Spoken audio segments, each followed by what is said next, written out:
You are all welcome back into the hall. If you are still outside the main auditorium, please find your way into the auditorium now. We want to start the next session. For those of us inside, let's sing along with the anthem of the program. I'll tell the world that I'm a Christian.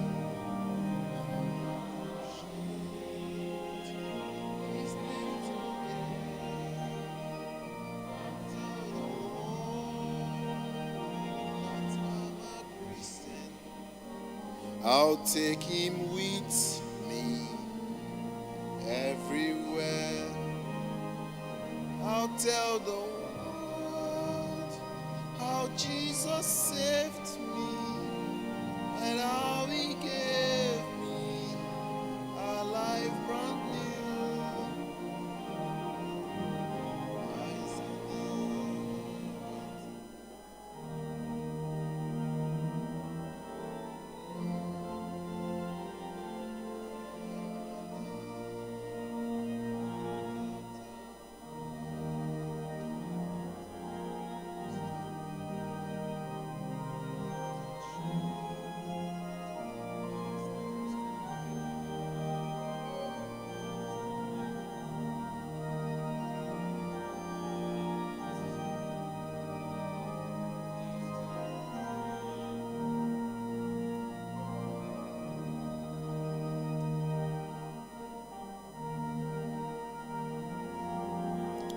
If you are still outside the main auditorium, please find your way in now as we start the next session.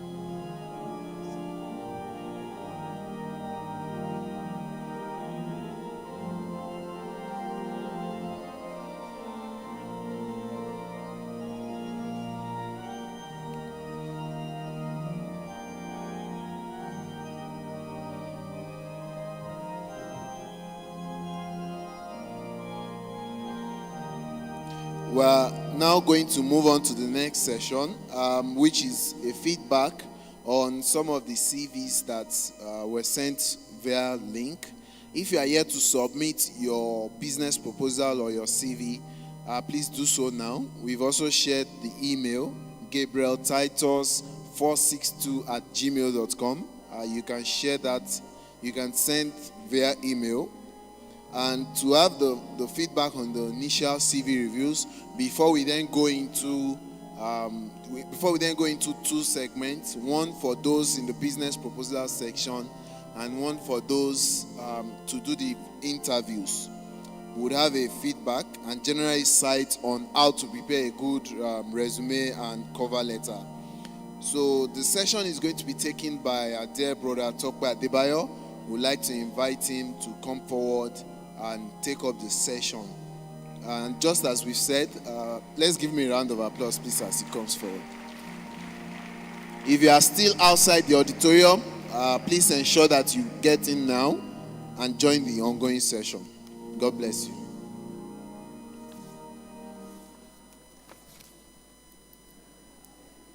Good afternoon, all. May God bless you all in Jesus' name. So what we want to quickly do now is to have an idea of how CVs can be prepared, those things that we need to pay attention to when we are preparing our CVs. Suffice to understand the fact that CV, which is Curriculum Vitae A, is simply a document that is prepared by applicants to give a short review of what their qualifications and their capabilities are, especially when they are seeking for a position. So that document goes ahead of you. That document goes ahead of you. That document is what employers will look at, or a hiring manager. They will have to preview it, they will have to look at it, they analyze it, and it is based on their analysis and the evaluation of that document that they will decide whether they should invite you for an oral interview. So that document is extremely very importance for taking you to the next level in your career projection. So that's why you cannot joke with it, you cannot play around with it, you cannot just do it anyhow, because that is you that is being presented before you are there. I hope you understand what I'm saying. Do you understand what I'm saying? Answer me. God bless you. That document goes ahead of you to speak for you. So if it's not speaking well for you, will it lead to the next step of somebody calling you to come for interview? So that's why we need to look at it. So quickly, I have only 15 minutes to do this, is to look at what are the essentials, requirement for developing a CV. What is it that we, employers of labor, what do we look at? When you send your CV and we are evaluating it and we are looking at it, what are we looking at? What are the things that we want to see? Number one, when you are preparing your CV, ensure that, these are 9 things. I'm giving you 9 points, which you take into consideration. So number one is that you have to ensure that your CV carries your name and your contact information. That's the first thing on your CV. And it has to be your first name and your surname. All the other Oriki and whatever your pet name and everything they are calling you, your family, you keep that one. Just your first name, and I will leave this place if I don't see response from you. Your first name and your what? And surname. These are the first two. There is no need for middle name. Don't put your middle name, okay? So once you put that, the next thing you should put is what? Your contact information. And when we say contact information, just your telephone number and your email address is okay.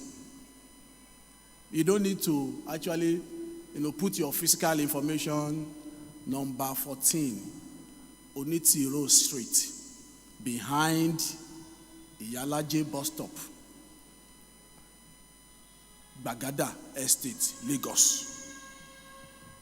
You don't really need to put that. Okay? So just put in your name, your surname, your email address, and your telephone number. That will suffice. Your contact information will sit very close to your name and your professional title. So if you are an engineer, you put it there, engineer, or if it's a doctor, you put it there, or a barrister, you put it there. Then the contact information and address that I mentioned will just be there.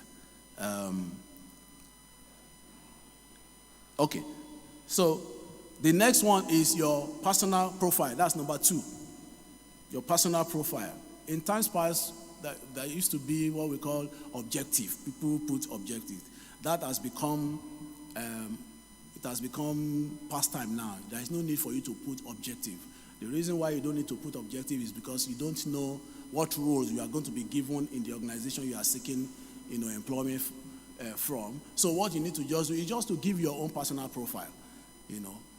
Who you are, what you studied, and what you want people to know about you as regards to your discipline and what you have studied and what your professional qualification is, and if there's any other thing that you want people to know about you at a glance, you put it in that personal profile. It shouldn't be more than 3 or 5 lines. It's not going to be an epistle. But it needs to showcase your relevance to the job that you are seeking for. All this, your qualification, your experience and everything, it must be linked to the job you are seeking for. When people look at it, they must be able to say, oh, this person has a relevance to the job that we are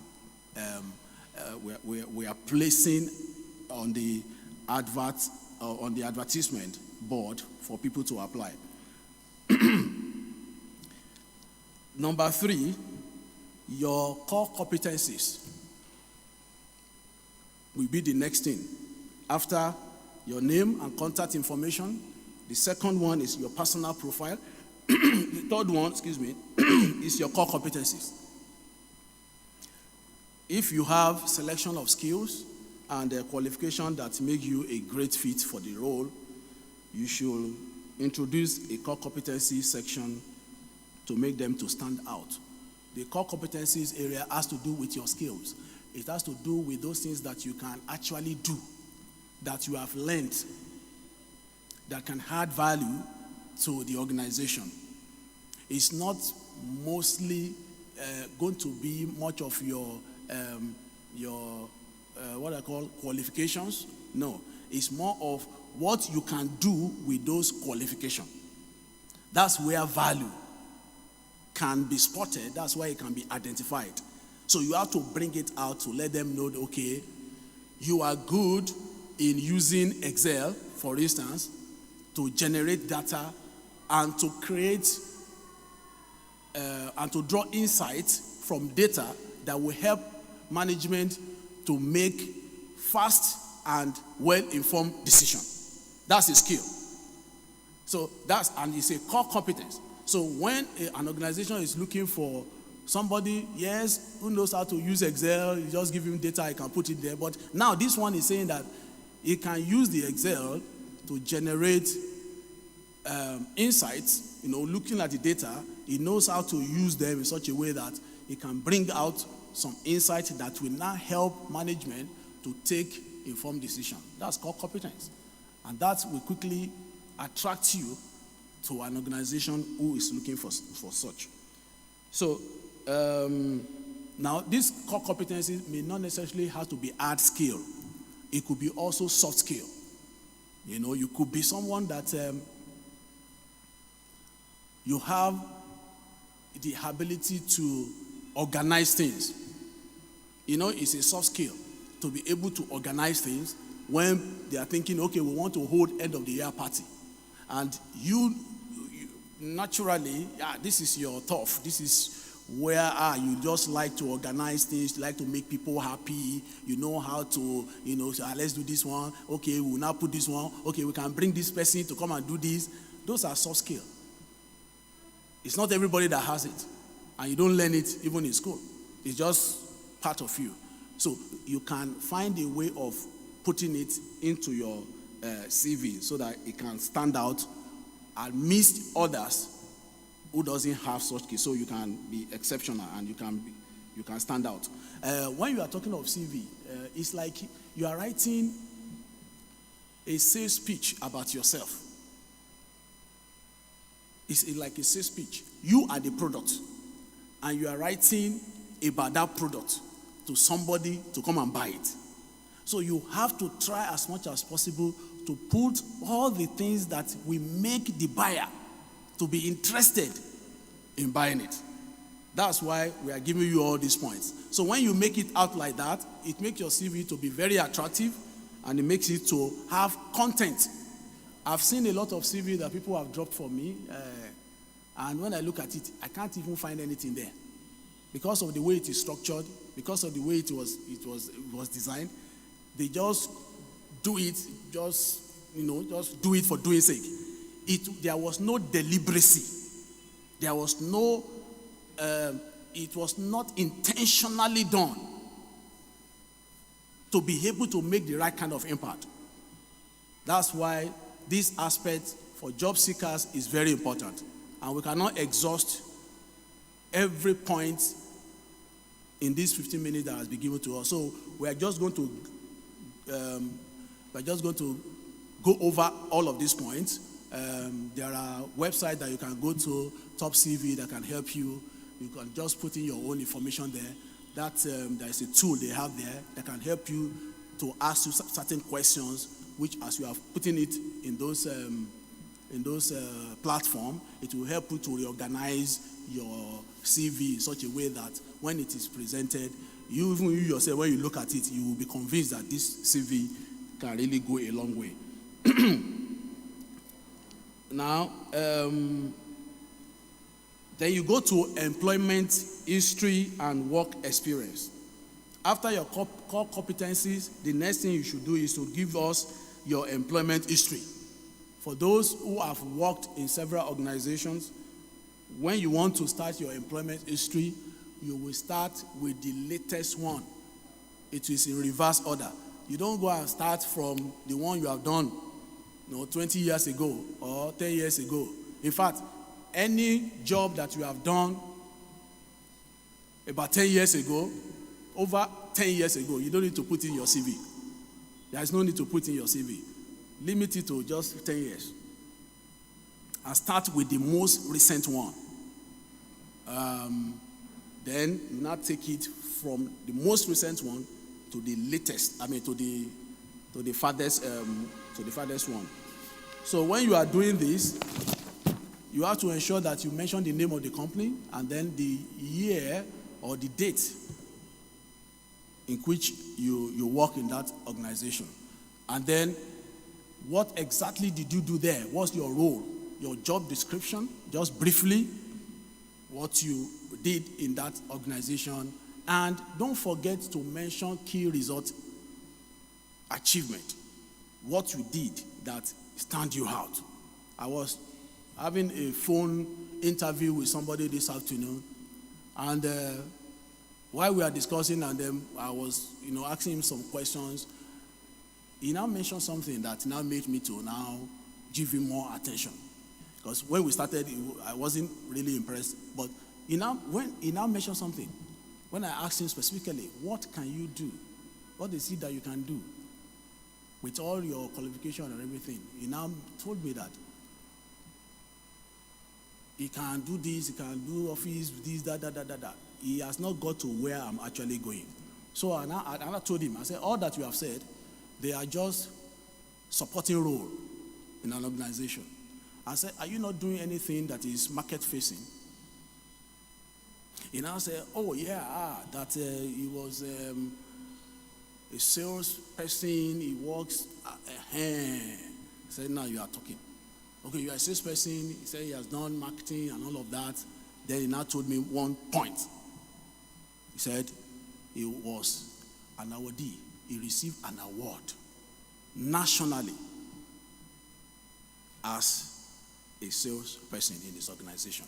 That across the whole country, he received, in fact, not once, twice. That nailed it. As soon as we said that nailed it. I said, fine, let's talk again. Let's take it further. That's it.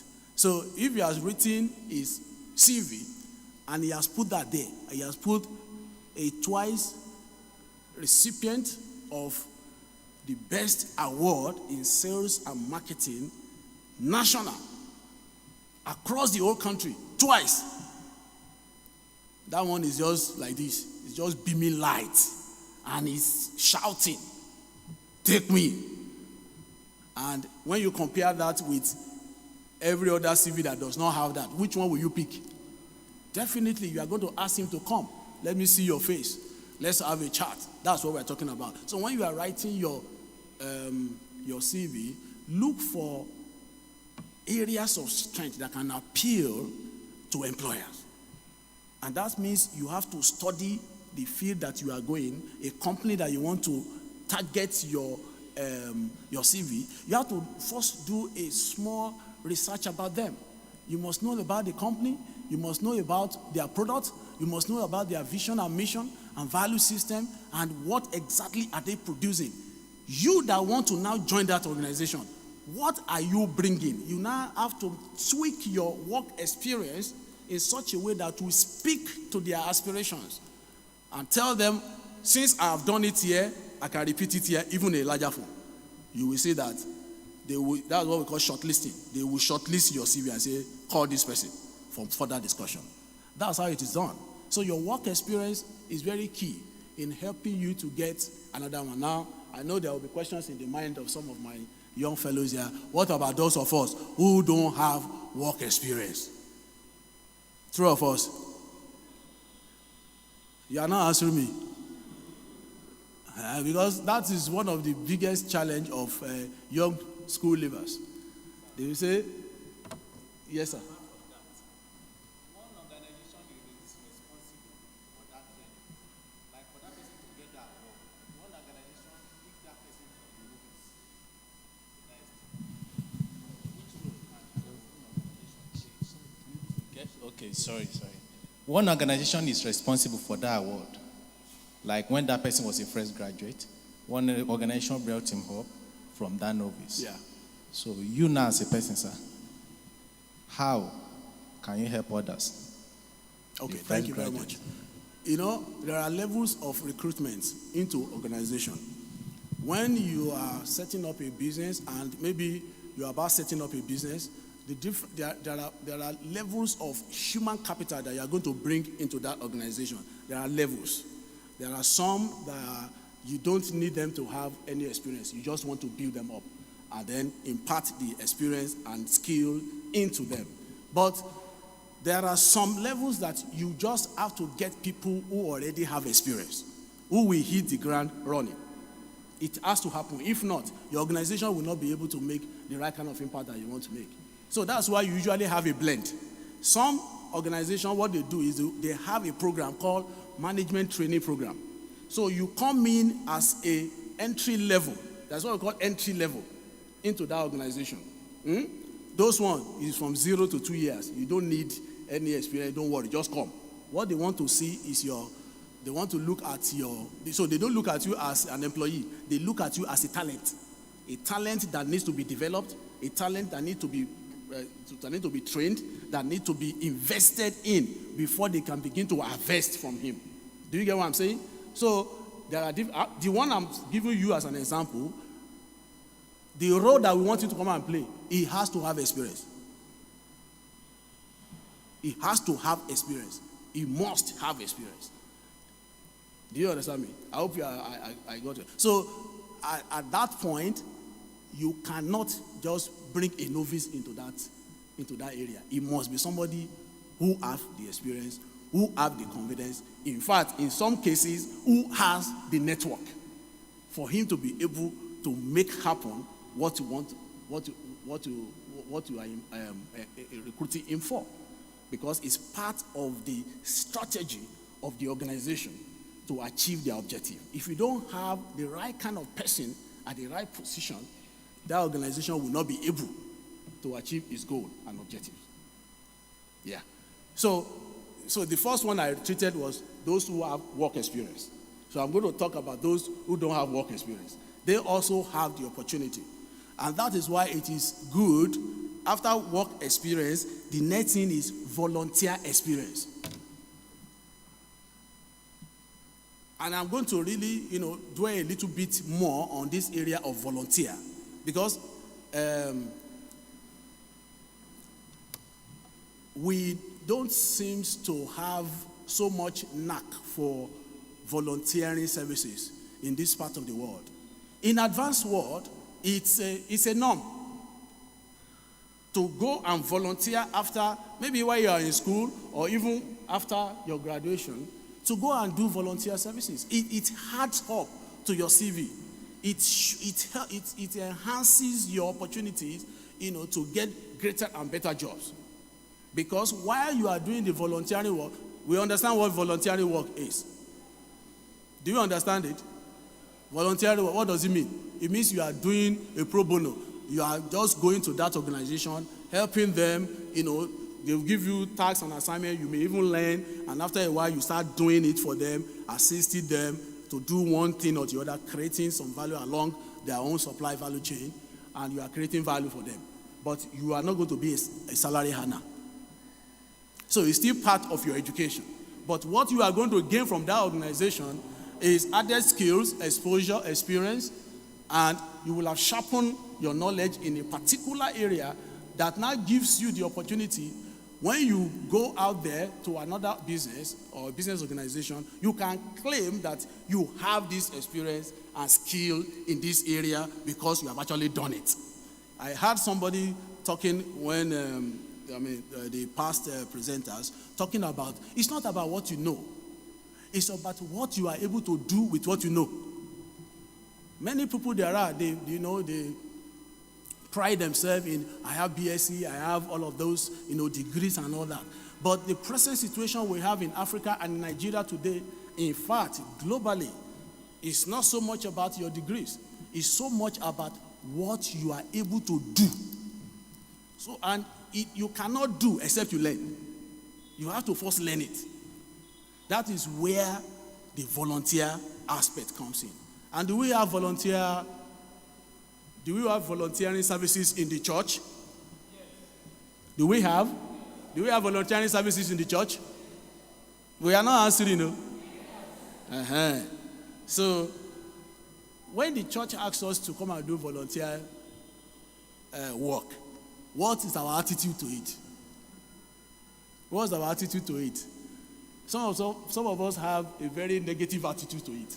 But we don't know that it is actually helpful. It's really helpful. When I got my first job, I was able to stand out among the employees. You know the reason why? Because in the church, during the volunteer works that we're doing, we have been exposed to varying aspects of organizational jobs and works and skills and all of that. That when I went to the place where I was employed, I was now dissipating all of those skills which I have learned in church. And that made me to become exceptional. Me, I did not even know that those are the things that are required for you to, move forward. I was just doing it because I've already got used to doing it in the church for free. So now when I got to a place where I cannot do it for money, I did it more than what is required. And I was, by the grace of God, was topping the chart in my office, that within 3 months, I was recommended for training abroad. So this volunteers work that the church is asking us to come and do, sometimes we think that it is demeaning, it is, it's like, how can they be asking me to do this? Please, I want to appeal to you. Do them. God will use it to bless you. There is no waste of knowledge. Any knowledge that you gather at any point is available for you in the future. Like the memory verse that we learned here. Say, give your ears to instruction. Because at the latter time, it will make you to be what? To be wise. So this volunteering job is very important. When there's a call in the church, let us come around, we want to go to our farm, we want to go and do this, let us show up. You will pick up some skills. You will pick up some experiences there that is going to be helpful and be useful for you in the future.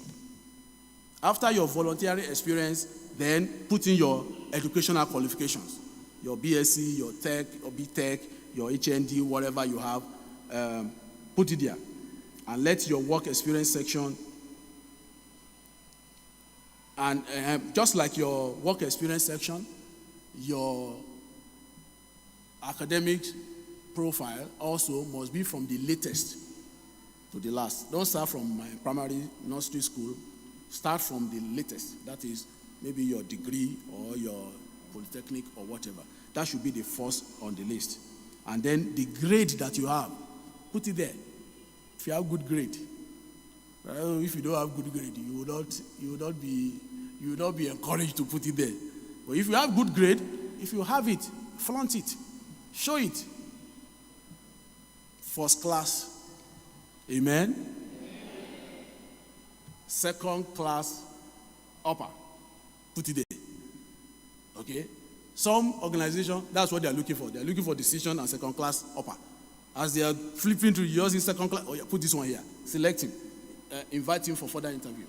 But if you don't put it there, it's going to give them some more trouble going through, and maybe until when they call you. So anything that is going to give you opportunity to be selected for the next level of the job of the recruitment process, please put it in your CV. It will help you. Then, number 7 is that you put your awards and your certification. Your award and your certifications are your professional qualification. Apart from your degree, you have now studied, more specifically. You have learned you have learned more about. In other words, you now know more about so narrow a knowledge space. Maybe you now did something like a PMP, professional management. You are now a project management professional. You have PMP. Put it there, because it's going to stand you out among others. It just also shows that a third party has now validated your claim.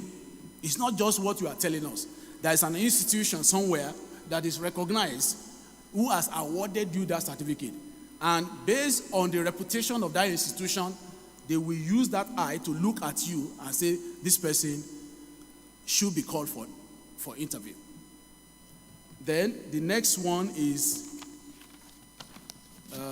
your professional affiliations and membership. As you are being trained, maybe you are an architect, you belong to professional architect, whatever of Nigeria, or you are an engineer, Nigerian Society of Engineers, put it there. And strive to belong to these professional bodies as well. Don't just come out of school and just stay and be looking for a job. Add value to yourself along these areas that I've been mentioning. It stands you out. It shows that you are more intentional about the job you are seeking for than others. That is just it. You just have to understand that you are in a competition. And whatever you can do to stay ahead of others, you have to do it. Even languages. If you can learn French, our brother here is running an institution, where he can teach you how to speak French. Language alone can give you a competitive advantage over others. When you can say, I can speak French, and you just mention language, French, Spanish, or maybe it's Portuguese, I don't know. I'm not talking about Yoruba, Efik, and international language, because you are thinking global. Just like we are told, you are thinking global, it enhances your opportunity. And so if the organization is thinking that, we have a branch in Togo, and we need somebody who is going to represent, this guy will be good, he understands French. Or they are an organization that is relating with a lot of French clients and all of that, and they need translation, because those documents will come in French, and they would, this is the problem, we have been paying somebody to help us to translate. Now this guy, we are going to take him in as an administrative officer, because he has the skill of, the language skill of French. It will be an added advantage. He will be helping us to translate. So all of these things add together to help you to enrich your CV. And this is what employers are looking for. This is what they are looking for. Now, then the number 9, I said 9 points. The number 9 one is hobbies and interests. Your hobbies and your interests are also what you can put on your CV. It enhances it, it enriches it. But make sure that you introduce only hobbies and interests that you really have. Don't go and try and make up some things. Say, they say hobbies. Okay, let me also put something. No, it's the one that you are practicing, that you know. Because when you come for an interview, somebody may look at that hobby aspect, and that is what is appealing to him, and he will just throw you a question on it. So, you say you play basketball. So which part do you play in basketball? And you say, I play left wing. And the man will say, I mean basketball. I say, yes, left wing. That's what I play. You know that, okay, you really know how to play basketball. So take the one that you know you are home and comfortable with. And, because part of what people look out for in CVs is, how can this person that we want to take into our team, how can he readily blend into our team? So if your hobbies speak for you in that manner, it enables them to actually take a decision around that alone, to bring you into their team. Now, there are quite some other points which I have here, but I think I will release it to the organizers so that they can make copies of this and they can make it available, because there are certain errors and mistakes that people commit in their formation of their CVs, which we need to look out for, and that will help our CVs to be outstanding and to be exceptional. There are words and phrases you should never include on your CV. Some people, even from their email address alone, it can become offensive. Sexybody@gmail for, Somebody say, I don't even want to mention it, It just, Bobo for love at yahoo.com. Bobo for love. I say, this one, let's look for another one. The email address alone has knocked you off. Use your name now. t.adebayo@gmail.com. It's okay. Don't say I'm Gen Z, we need to be, creative and show. No. All of those things can play against you, because you don't know the culture of the organization that you are writing to. So that is one of the things that we have to look out for. Repetition. People talk about, I managed. Do you know how many times people have read CVs and what they have said is I manage, so they are tired. When you are bringing your own, I say I manage. Change it. Be creative with it. I'm responsible for, I assisted with. That is changing it from saying I managed. It has become, so get creative. Don't use what is common so that you can also be outstanding. Some use some buzzwords and cliches, hardworking, I am reliable. All of those things are common words. Try and be creative and use some words that actually, project you as an hardworking person, but not necessarily say hardworking. There are other words that you can use. So you have to really do your research well so that you can get the right thing to say. Okay, so I have other things here, but like I said, I will hand it over to the organization so that they can make copies of this and they can send it to all our participants. Thank you for listening. God bless you. Thank you very much, sir. Please let's give him a round of applause as he goes to take his seat. I believe that some of those points can still also be reiterated at the CV section. So we'll be going into the distribution now. We have the business proposal and the CVs. So for the CV section, we'll be having mock interviews. We'll be having more in-depth sessions on how you can revamp and improve on your CV. And then for the business proposal section, we'll be having pitching sessions. So people who have submitted the business proposals are expected to present to a panel, and then there can also be business investments. The CV section will be taking place at the basement, which is the prayer room. You can access through some of the exits, and then the business proposal will be here because we want it to be the business proposal will be displayed live on the YouTube channel, and so we want you to come and present the businesses that you are running, what you are hoping to use the capital that you are intending to raise, what you intend to use it for, and how the business will scale, and perhaps even the impact that your business will have. It seems our organist is not there. So we'll have the anthem. While the anthem is going on, if you would be taking on the CV section, please move to the prayer room or the basement. And if you're in the business proposal, please let's move forward so that we can participate in the sessions.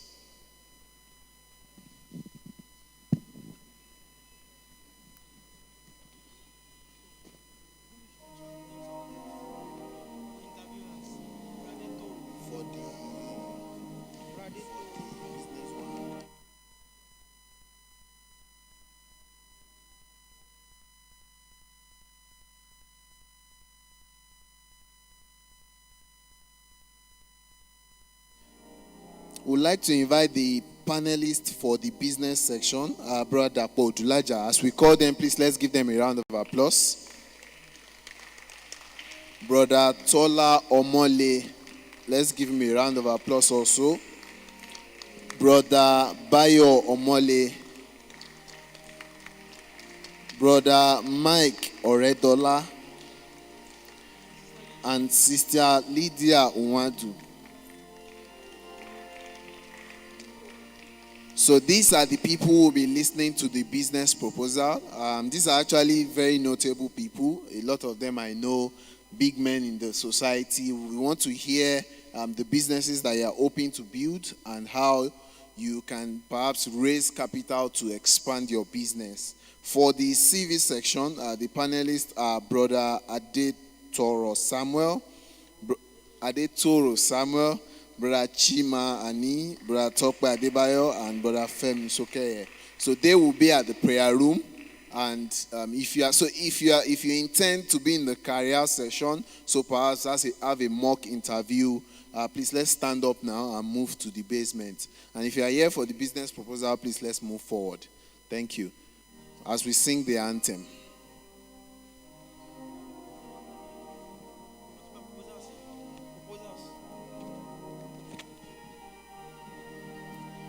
That I'm a Christian. So please let's move to, if you are here for the CV, please move to the prayer room. You can access any of the exits. If you are here for the business, please move forward and let's get started.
So I've just been told that there's also a demography of people in the audience, perhaps people who are just finishing from secondary school or who are probably still in university.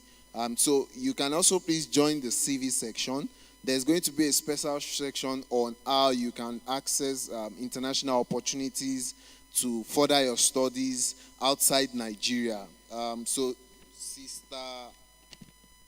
in the room, Sister Anna Abedo will be there to perhaps give you more light on how you can do that.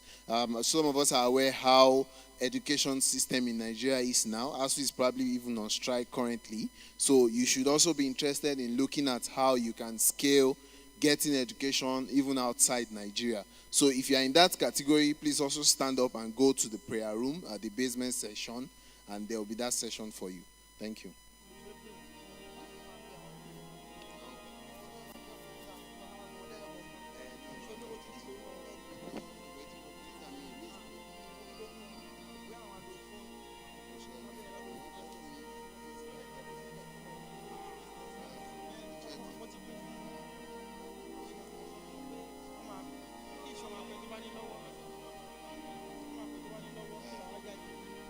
So if you are here for the business, please let's move together. Let's move forward. Let's occupy the front seats.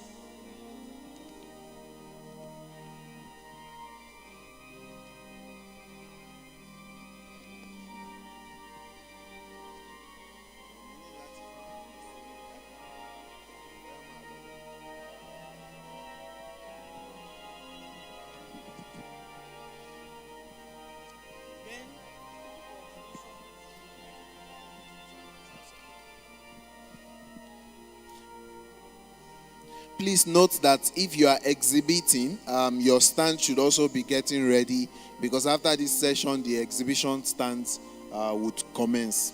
Thank you.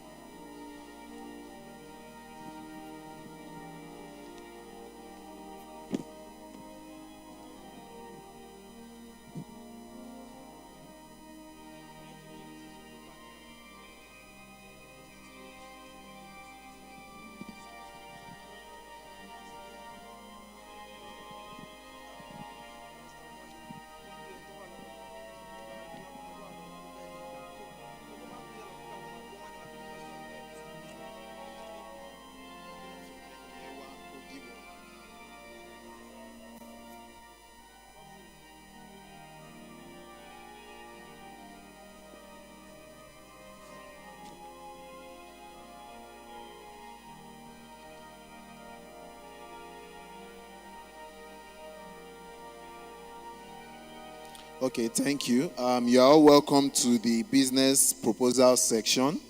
We'll now commence with the presentation. So, perhaps just to give a brief overview of how the format will be for this session.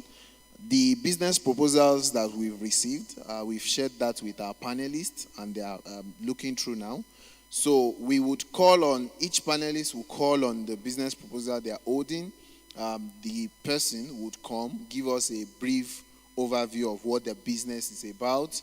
Typical areas we are looking at is hopefully what the focus of your business is, the market segment you are addressing. So are you a product-driven business? Are you a solution-driven business? And who are your target customers? Who are the people that pay for your service? Hopefully, what are the structures that you have in place in terms of the processes? Do you have established processes, machine, men, methods, and all of those 4M?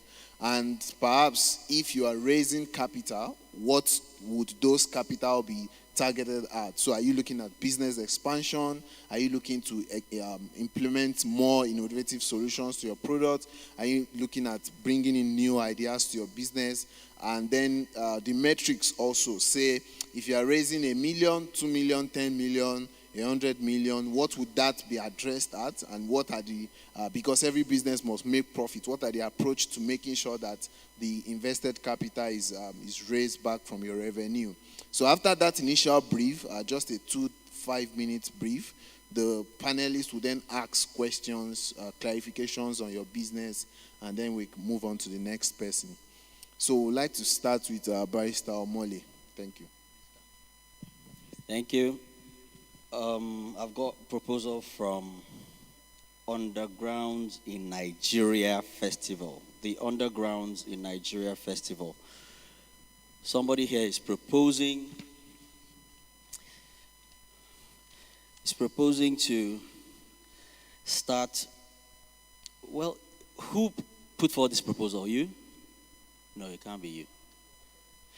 If you put forward this proposal for presenting underground talent in Nigeria to showcase the best of all grassroots talent in Nigeria, and you want to start with all underground talent in Osun State Showcase Festival, please step out. Yep. Did I see a hand?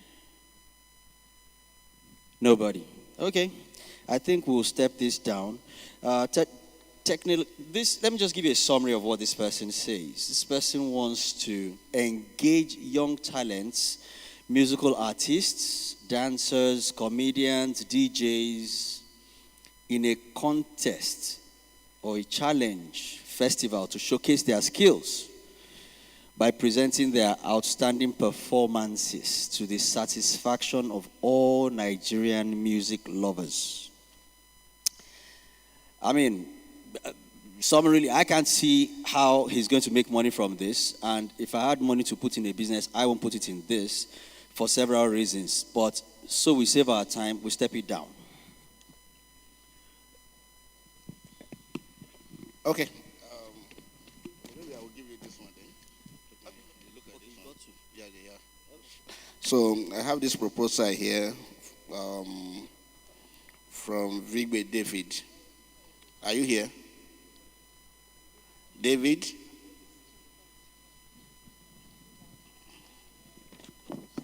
If you are the owner of this proposal, please, can you just come forward, please?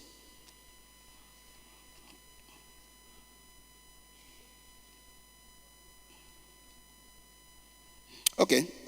Basically, the proposal is for processing of paddy rice in Akwanga local government. So, he has his executive summary here, briefly to tell us why he wants to go into this business. His summary, just I wish the person is here, so that at least it's better for the person to tell us what is in his mind than to read what he has written here. But then he gave us a justification for this business, that one of the justifications is because most of the rice consumed in Akwanga local government area has stones and other foreign materials, which he didn't name, so I don't know those foreign materials. And that makes those rice to be unpalatable, right? And he said that they have some issue that they are going to resolve.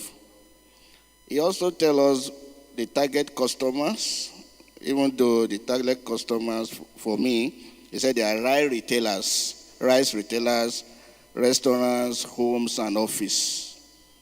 So he looks at supermarket, look at, but then there are a lot of questions for that person here, because he tells us that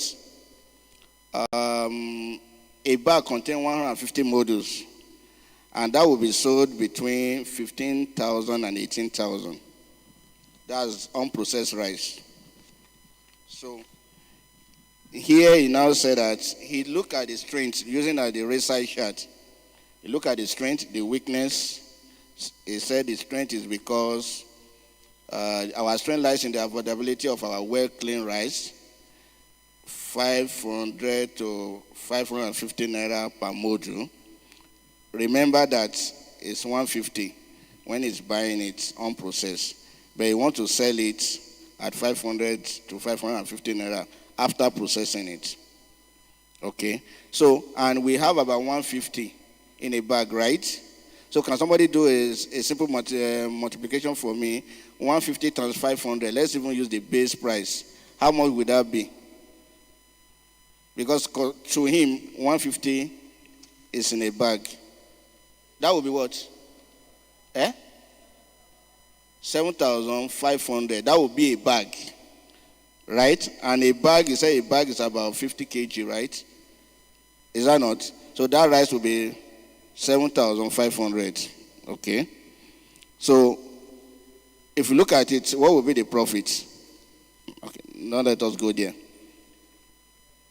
Okay, now he now did a financial analysis. You say 75,000. Okay, thank you. Because I was surprised when he said 5,000. So 75,000. Now, in one of the weakness, when he was doing that, he mentioned some of the, when you are looking at a business, you look at your environment, you look at your competitors. Now, one of the competitors that they discover here is, Olam rice and CSS rice. And he said those people decided to sell their rice at 50 kg. And 50 kg in the market today should be between 25 local rice to 35, isn't it? But when you look at the price that is going for his own, it's going to around 75. Is that profitable? Is that something that will sell in the market? Okay, so the financial analysis once is wrong. He didn't do his own work very well. Now, he now did a startup expense. He said, cost of unprocessed rice, he said it's 15,000 to 18,000 per bag, 150 modules inside a bag. He said cost of transportation is 1,500 naira per bag. Cost of the hauling, that's milling, is 1,000 naira per bag. Other processes, 1,500 naira. So if you add all this together, 1,000, that's 3,000, 4,000. When you add 4,000 with, let's take the highest, 4,000 plus 18,000, that would be what? 22,000. So for him to process a bag, he need like 22,000. Both purchase, processing, milling, and everything. Now he wants to sell it at around 75,000. Will you buy it? Who will buy it here? Nobody will buy it now. So, another thing is that I will expect this person to have done, in his financial analysis that he put here, to have told me in the next 5 months, first, if he didn't tell me, okay, he just tell me that I'm going to put this startup expenses, which is about 22,000. So in the next 6 months, how much profit will it generate? But now it's even generating about 75,000 per bag. So when you remove 22 from 75, how much are you remaining? You have about 53. So per bag, he's going to make a profit of 53,000. Is that what he's saying? Is that possible? Okay. Now, he says something again. He said, when he was looking at the RSI chart, that's where you look at the internal weaknesses, your external weaknesses. There are two. You look at your inner and you look at the outside. Now, he's looking at the outside. He said one of their weakness is that language barrier. But he was able to solve it. He said because one of the people that will be involved in the business is a native of that village. So if you have somebody who is already a native, why will you call that a weakness? Now, the weakness that we are looking at, did he actually look at Olam? He didn't tell us how much Olam will sell a 50 kg rice. If he has told me that, okay, Olam is selling like this. Now, he has not told me why I will leave Olam to buy his own. He has not given me a justification why I should leave Olam and CSS Rice, who are well known, to buy his own rice. Now, he said he's going to sell to offices, retail. Then he has not given me how many offices are in that location, the restaurants, how many of them, what would they be able to buy, how much would they be able to consume, so that by the end of the month, he knows what's the volume of what he wants to sell. And from that volume, he will be able to calculate what will be his cost of production, all other costs associated with it, transportation. He didn't tell me that he would do marketing, all those kind of things. There are costs that will be associated with this business. At the end of the day, he should be able to tell me that in the next 6 months, if I'm starting with a capital of so amount, I'm going to grow it because this is what will be profit per each of the bag. This is how much I will grow it to. So that if I give you money, the essence of me giving you money is for me to be able to have what? Return on my investment. And there is also a formula for calculating what? ROI, return on investment. So he should be able to have done those one and tell me and be able to convince me that if I give him this money, he will be able to do this business and succeed. But from the day one, even though if I give him this money, he will not be able to sell a bag of this rice because it's way, way, way, way too high. So that's just the comments on this. I don't know if so I think this proposal for me will not fly. Thank you. Sorry, before the comments, so we want to do a quick exercise. We would like that the only people who are here are those we can take there, because we want them to speak to their proposal before we do a review. So nobody was here. Did she come out? Is she here? Okay. So what's the name on your own? Maximus Digital Consult Limited. Okay. Monday Shadu. Okay. Monday Ray Seidu. And James Joy in there. Okay. James Joy is there. Yes. What's the one with you, sir? Hybrid Tech Farms. Hybrid Tech Firms. And BLE Communications. BLE Communications and Dura Fashion. So if we call your name, please come to the front seat.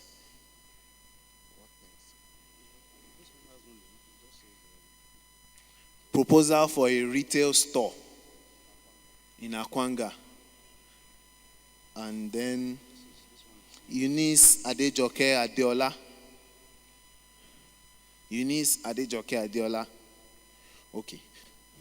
So the approach is that we want them to speak first. So a 2-minute presentation of your business, and then we can ask the questions. Okay. So do you want to start?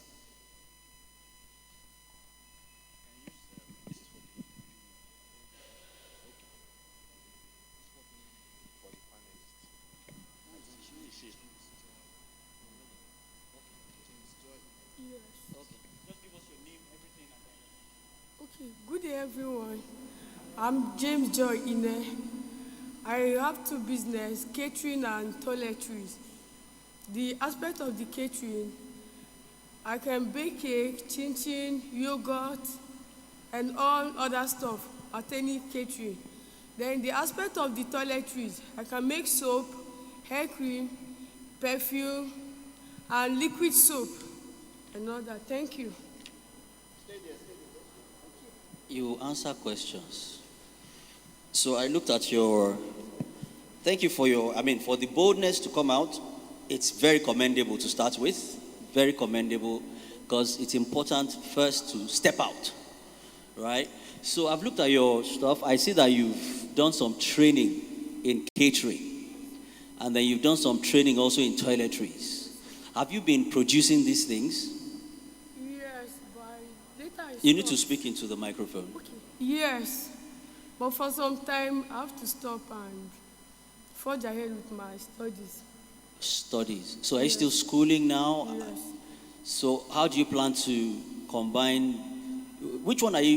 You want to do both, the The both. catering and the, Toiletries. I'm good in the boat, so and then continue the school? yes. You think if you stopped before because of the school, how do you plan to have time to combine the 3? Do you plan to quit school? No? So can you give an idea of how you plan to divide your time and do this? Combine the 3 without failing in school, because you are not allowed to fail. No. Exactly. Okay. The schooling aspect is part-time. Right. Okay. And which will give me time to do my business career. You said you quit these 2 before because of schooling. Can you explain that? Okay. I quit, one because of school, and secondly because of capital. Okay. All right. I think that is the So major aspect. there's something missing in your CV. You've not told us the cash outlay. What do you need? What is your margin? When you were doing it, how much were you putting in and what were you getting back? Who were you supplying to and how easy was it? So that one can make a decision. One can think about how to help you. How much are you looking for? There's no amount that is too big and no amount that is too small for me to start. You want to start with 2,000 naira? For the kid, based on the things, the cost of things now, the aspect of catering, it depends on which you want to focus on. Me or you? Me, So you need to that tell will us. determine how much. So you see, when you come for this kind of things, it's a serious thing, because the YDD is extremely serious about this. The YDD's hope is to raise millionaires from here, by the grace of God, is to make sure that you are able to sustain yourself and be blessing to other people around you. Right? So when you come for these kind of things, it's so important to do your homework. You check the market, you check what you need, you see what you've done before, see what you put in, how much it got you, what's your target market.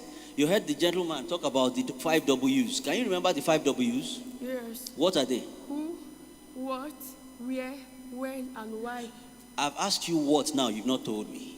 Because you are telling me it depends on. Sir, Yes. it was when the program started, we were only told that we should bring our CV. I didn't know that. It's Okay, something that's fine. That is why it's just sudden to me. That's It is fine. Okay. That's fine. So you want to go back, put something decent together. I can tell you this should be an ongoing thing. It's not just one-off, right? So go back and put something serious together that can be considered. God will raise people here to help you. You understand? But, you know, when Jesus told Peter that he should throw his net, did he say he didn't have a net? He had something to throw. He was already working. Do you get what I mean? Yes, sir. He was already working. He was toiling, actually. You know, it's just that he was doing it without the master's, you know, not in the master's way. So you've got to start. The Bible says that your work, the work of your hands is what will be blessed. You must work. It's your work of your hands. So you need to go back, look very critically, and this applies to other people. Look critically at what you have put here. I understand the pajawiri that came with this, right? Pajawiri means urgency, right? Yes, sir. But go back, think seriously. You are schooling. You don't want to drop out of school. But which of the two can you combine with the schooling without dropping out of school? Then which aspect of because you're talking about catering, you're talking about whatever. Put a proposal together. If I put in this amount, this is what I will buy. This is how much it will cost me. And this is what I propose to make. These are the people I'll supply it to. I already have looked at some markets. You know, these are the places I'm going to supply them to. I already have some 2, 3, 4, 5 people who keep asking me, why did you stop? Please supply us. Give us that kind of outlay. And by the grace of God, things will happen. All right. So go back and do that. Thank you very much for coming, yeah? Just hold on. Let me just, I just want to ask you a question before you go. If I give you 100,000 now, what will you do? Okay. First, liquid soap is common to everyone. If I give you 100,000 now, what will you do? First, I will start with the liquid soap production because it's very cheap. Everybody can get that, even in the market. Then So secondly, if everybody can get that, why will I buy your own? because I will do it in a different way that will attract people to get my own product. You've not told me the 100,000. What will you do with it? Everybody can go to market and buy sodium, mix it with carbon, mix it with this and get a soap. Done. Secondly, in my school. Thank you very much. Thank you very much. Let's give her a round of applause. Just like the first panelist said, the courage to even come out is commendable. So thank you to her. We would like to also do a quick call of some of the people who had submitted online. So please, if your name is called, please come forward also. Timothy Fawole Opeyemi, Benjamin Oladeinde Oluwatobi, Eunice Adeola Adejoke, Samuel Oluwafemi, Omoni Timothy Abiodun, Jemima Adeku Gift, Salome Sunday Ebet, Adonuja David Yisefun Iseyun, Mary Ibikunle, Adura Yemi. Okay, so please let's have the next person. Are you seated there for business proposal? Yes, so please move to so give us yes, please move to the place. Call your name so that we can know who is with your proposal. And then My name is Seidu Monday. okay. Sir? Yeah, I think it's Nylon Production. Thank you. Please, can you just summarize what you submitted and what you plan to do, what you need to start or to improve? Good afternoon, everyone. My name is Seidu Monday. So I'm into nylon production. I did the training in Lagos 2015.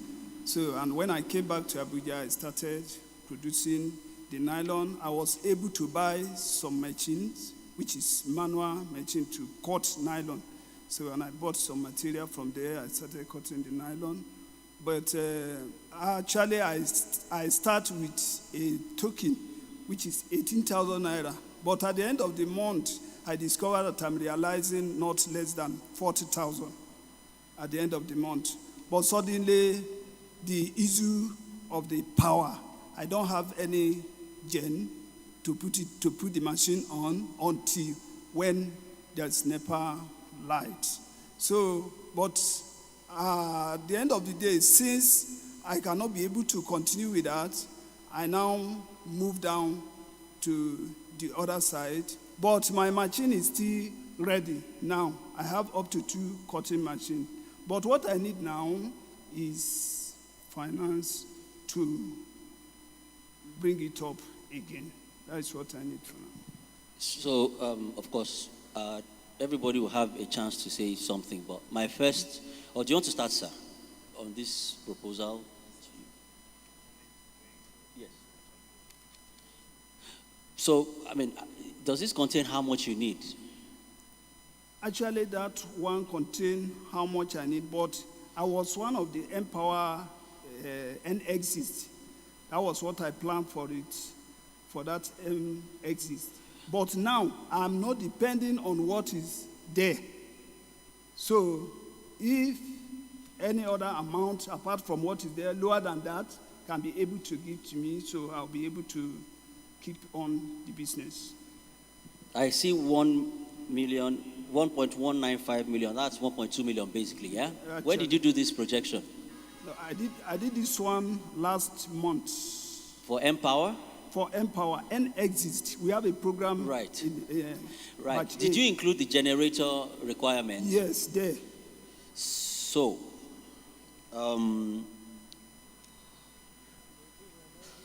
what sort of generator is this? Petrol or diesel? Sir? Is this a petrol or diesel generator? No, it's not diesel. It's petroleum. What? Petrol? Yes.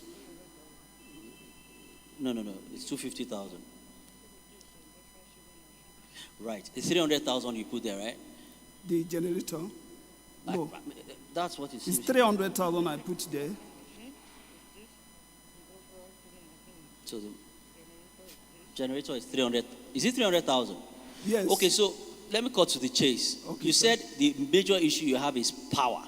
Yes. You have everything set. Yes. If you have power, if you have a generator, you can run your business. But I don't have enough money to start now, to continue on the business. Like to now. buy raw materials. Is that what you're asking? Yes, to buy raw materials, sir. Is that costed here?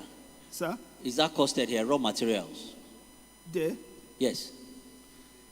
Is there? So you need raw materials for 245. Yes, sir. Yeah. 245,000 and generator of 300,000. Yes. So if you have raw materials of 245,000 and generator of 300,000, you can start at whatever minimal scale you can start. Is that correct? Actually, if I have such, I can start. And I'll also, because then when I was doing it, I'm a manager, I'm a marketer, I'm a sales rep, I'm the one that's doing everything. But now, if I start that, only me cannot control what is there. I have to have some people around me. Yeah, so but the 245,000 already includes that workforce. Sir? The 245,000 already includes that. It includes the workforce. No. It does. It doesn't. The Staff. The workforce is there.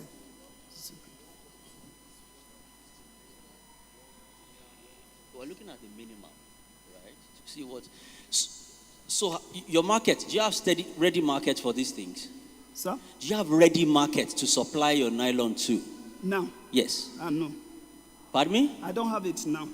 You don't have buyers for your market. Sorry, sir. I have so many buyers in Dubai. So the demand is there.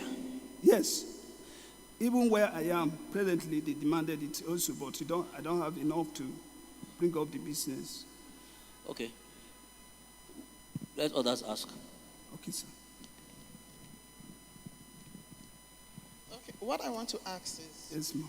the workforce you're looking at, do you have people on ground that already know how to operate your machine and how to get your raw materials, how to get the whole thing you want to do produced? Yes, ma'am. Yes, ma'am. I have people that used to supply me raw material from Lagos, but people that used to assist me in the area of machinery, so they are in Lube down here. Then secondly, the nylon you're talking about, is it the normal nylon we all know that they use in, maybe if you go to buy something, they put it for you? Yes. Is it a different type of nylon? Actually, what I did, because of the kind of machine I'm using, it cannot cut the nylon that have hands.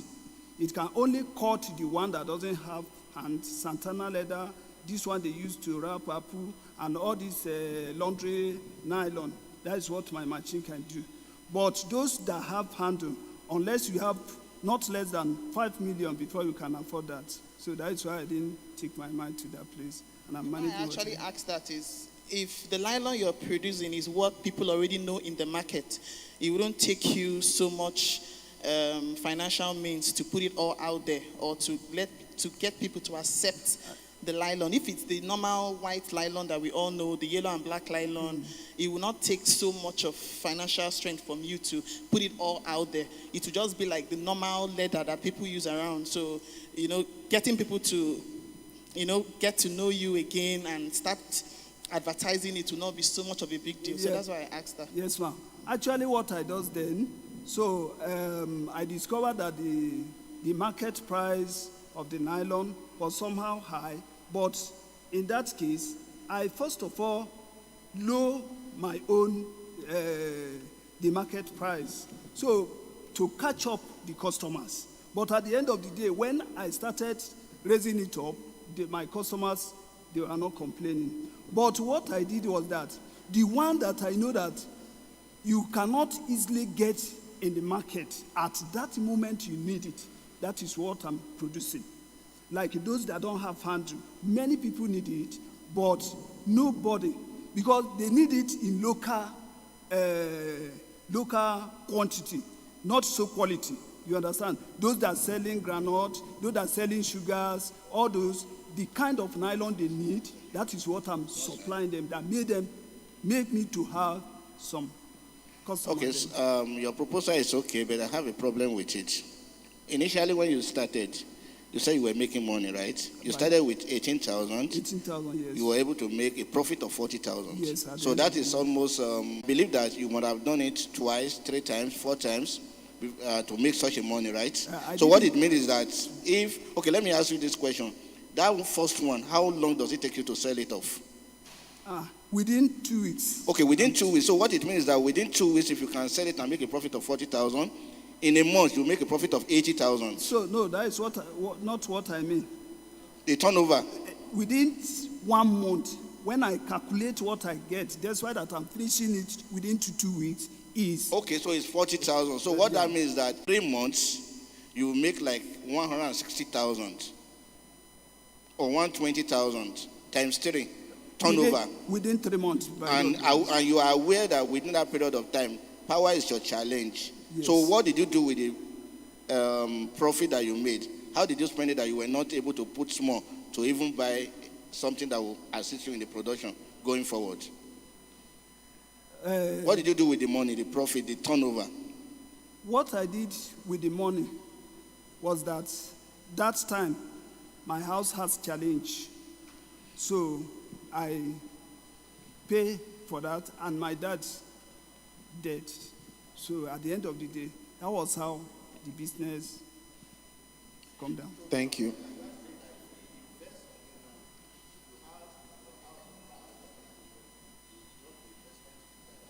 Applause. God bless you. Please have your seat. So yes, the third person, please move there, and your business and.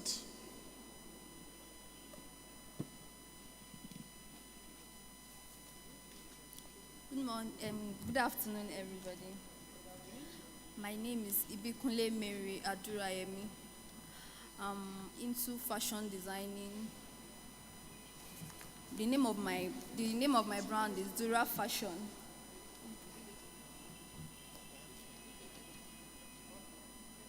So, just a quick one. The panelists would still have interactions to make a final decision on the business that they will be investing in. Please continue. Thank you. My brand name is Dura Fashion. Dura Fashion is a designing company. My name is Ibikunle Mary Adurayemi. I have a brand, a fashion brand. I'm into fashion designing, garment construction, pattern drafting, and other things. I make ready-to-wear dresses, haute couture dresses, and we also like to train people after this program if I'm opportune to win the money. That's all? Okay, so, yes, sir. Thank you for your presentation. I've gone through the proposal, and I'm happy that you are into a product and services that people need. You said that you have started the business over 5 years ago. Now, the first question is, what is your customer base? How many customers do you have? Can you please project? When I actually started, I started while in school. So I have my fellowship people as my customers, some of my classmates, and my lodge mates as my customers. So I sew dresses for them, I make clothes for them. Then after school, I'm currently serving. I have my core members as my customers. I have my church members as customers. In fact, my church members as customers, my neighbors, and referrals. From referrals too, I have other customers. Yeah. Okay. Now, you mentioned diverse products and services. Are you truly into those services and products? Yes, sir. And you are getting a result. You said you are asking for 1 million naira Yes, sir. to support the business. Yes, sir. You have done the business for the past 5 years. Can we add the average? Can we listen to average turnover for that 5 years? And now you are projecting that you'll be making millions, 1.5 million. If we give you 1 million, you'll be making in the next 2 years, you'll be making 3.5 million. In the next 3 years, you'll be making 4 million. Now, given that 5 years you have operated, what was the turnover? Yes, sir. In fashion business,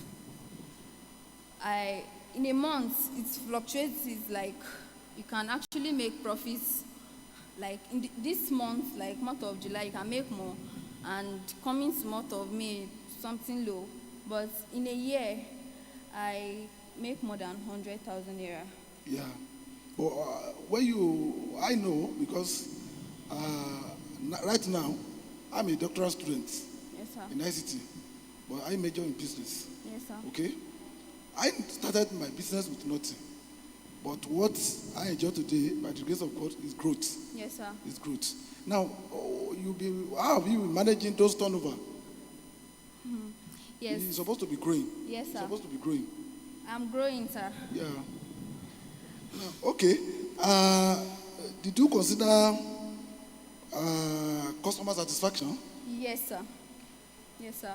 And you were able to win many customers over? Yes. In my proposal and what I do, once I finish making dresses for people, I take it to laundry services, which makes my work unique. Hey, washing machine and a generator to help me. Okay. I know you claim to have office. Now, you have those products and services. Yes, sir. Now, what you need now is a good customer base, customer satisfaction, and marketing base. The Kuba is very good for your products. There are so many people that need your service. once you service them. Now, how much, what's the minimum number amount? Given the situation of the country, Yes, sir. how much now do you need for your support? Because Yes, sir. we are into it and we want to promote you. So what's the minimum base you need now? I need ₦1 million. Okay, thank you. Let me just ask you a question. Yes, sir. You just said something now that you make 100,000 depending on frustration. So let me do this calculation for you, maybe in a year. So let's do this calculation for ourselves. If you sew a dress for this auntie, okay, how much will it take you to sew a dress for this auntie? And what will be your profit? Considering Kubwa, the population of Cuba is about 100,000 people. So your market is there. Remember, you are not the only person, there are other people there. So if you sew a cloth for her, what will be your profit in the cloth that you sew? It varies, sir. If I'm sewing Ankara, for instance. Using Cuba as is. Yes. Knowing very well that Cuba is low class earner. Yes, sir. So how much? Just give me this average. Okay. I know it's very average. For Ankara, it varies. If it's Yes, very, average is the highest and the lowest. You divide it into 2 or Okay. into 4. Average. average 2,000 naira again from A profit of 2,000. Yes. So if you make a profit of 2,000, that means 2,000 divided by 100. That will give you how much? 50. Yes. So you tell me that you sew 50 people's clothes in a year. I have other Thank you. business. Let's give her a round of applause, please. Thank you very much. So the next person, please let's keep the introduction very brief. We're now running against time.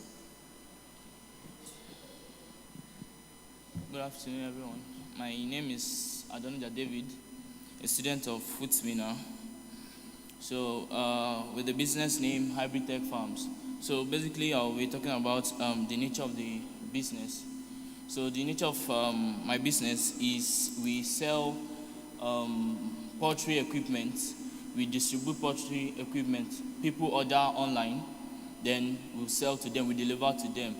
Then my target audience are farmers that has poultry farming, or maybe someone, a businessman that wants to actually go into poultry farming business that needs equipment, poultry equipment to run the business. So they order for some of our products like the feeding machine, maybe even a restaurant that deals with chicken, other stuff. So just pouring water and to remove the feather and other stuff will consume much time. Maybe if you have 500 chickens a day, so with that defeeding machine, it will just reduce your work. And we also have bell drinkers for feeding livestock and cages, battery cages, 96 capacity and 120 capacity. Then objectives to the company goals right now is to own a website. Right now I have an account on GG where I place adverts and sell some of these products. So some of these products. So the major goals now is to own a website, and the company is already registered with is already a registered company with CCA. CAC. Sorry, what did you say is the business name? Hybrid Tech Farms. Is with you? Okay, that's our Okay. Thank you. Okay. Are you the originator of this business?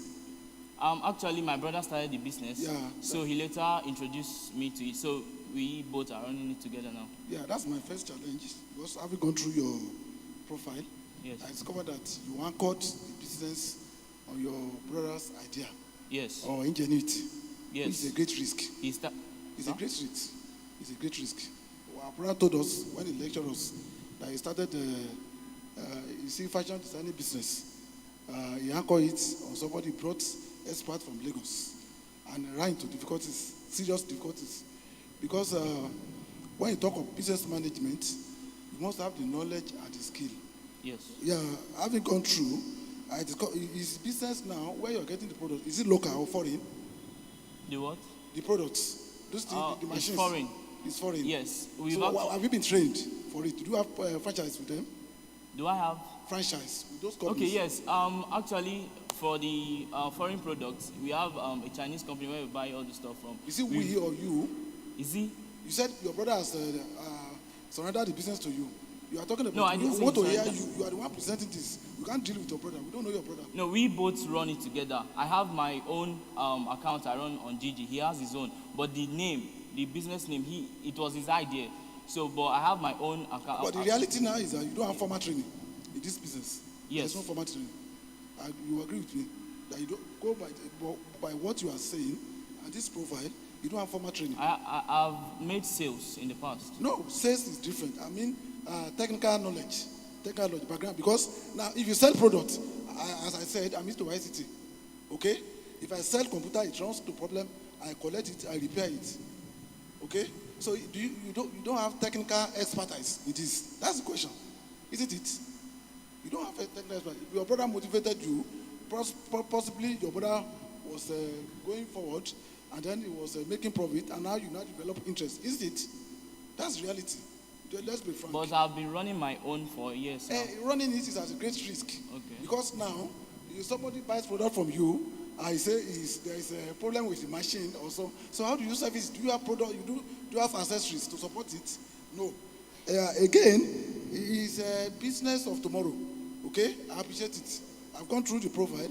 If you're talking of packing and shipping equipment and others now, the reality now is that the country is in danger. It's a serious economic crisis. Your business idea, even though you don't have formal knowledge, that is one thing that is established now. Again, you go into business now that people need. Isn't it? You want to identify problems. I agree with you. Your problem is very, this solution is very foreign and very technical. You are asking for 675 to start with. Isn't it?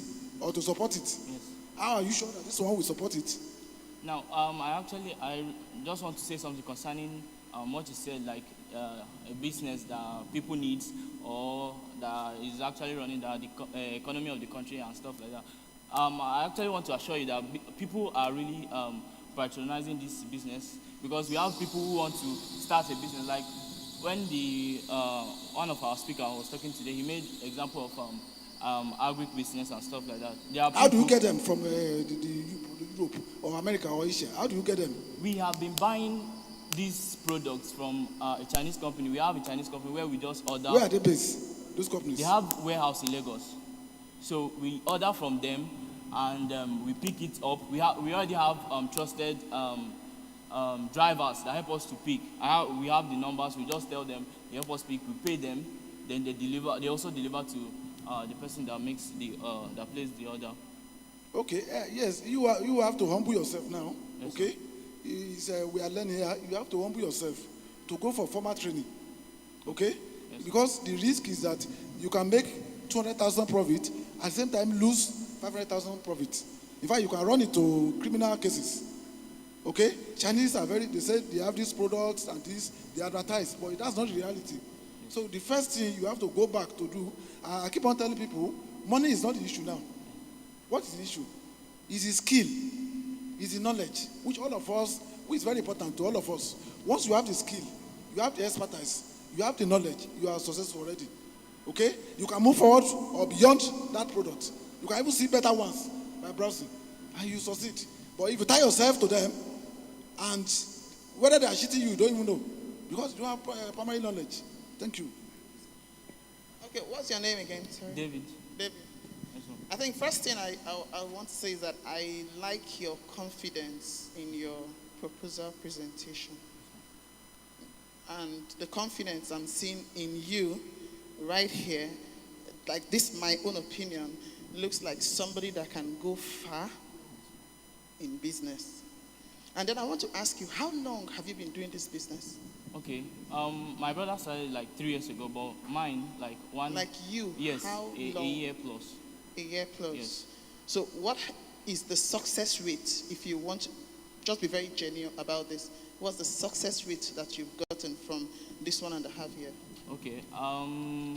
It depends because we have to place ads on. Like I said earlier, mine account is only on GG. He has pages and other platform, he runs his own. So mine is just on GG, and I don't have a warehouse. So the main problem is that if people want to buy your product, they want to know, like this online scam, they want to know if you are real or not. So now some might actually want to send someone to come and see the product before paying. So the major challenge is just to maybe have a warehouse where you keep some of those products as a sample. Then if they send someone to come and see, you place ad, then they see your product, all the stuff, they chat you up, you discuss with them, then they send someone to see. That's just the major problem. If they can see the product they want to buy, okay, they now place order. Then I will now make the order from the Chinese company. Then when it's ready, because they'll actually give us a time when it will be ready, because they run different. So your brother has been buying these products from these Chinese Yes. companies, and he doesn't have any issues. No issues. So what you're proposing now Yes. is not the finance to buy this product. It's a warehouse Yes. that you need to Yes. store these products, This right? product, yes. Because the money, the people buying it are the one that will pay, and we use their own money to place the order, not actually my So own. quickly, I'm happy you were able to drill down to the requirement, your own requirement, not your brother. Your own Yes. requirement is the warehouse. Warehouse and a website. Now, that warehouse, have you costed it? Is there a costing for it? Not Have really. you thought about models, warehouse sharing models? Not really. You need to think of that because it's good. I can relate with your business, but you need to drill down. Think about warehouse sharing models. How much will it cost? What's this acreage of what size of warehouse do you need for a start to progress? Then you can talk.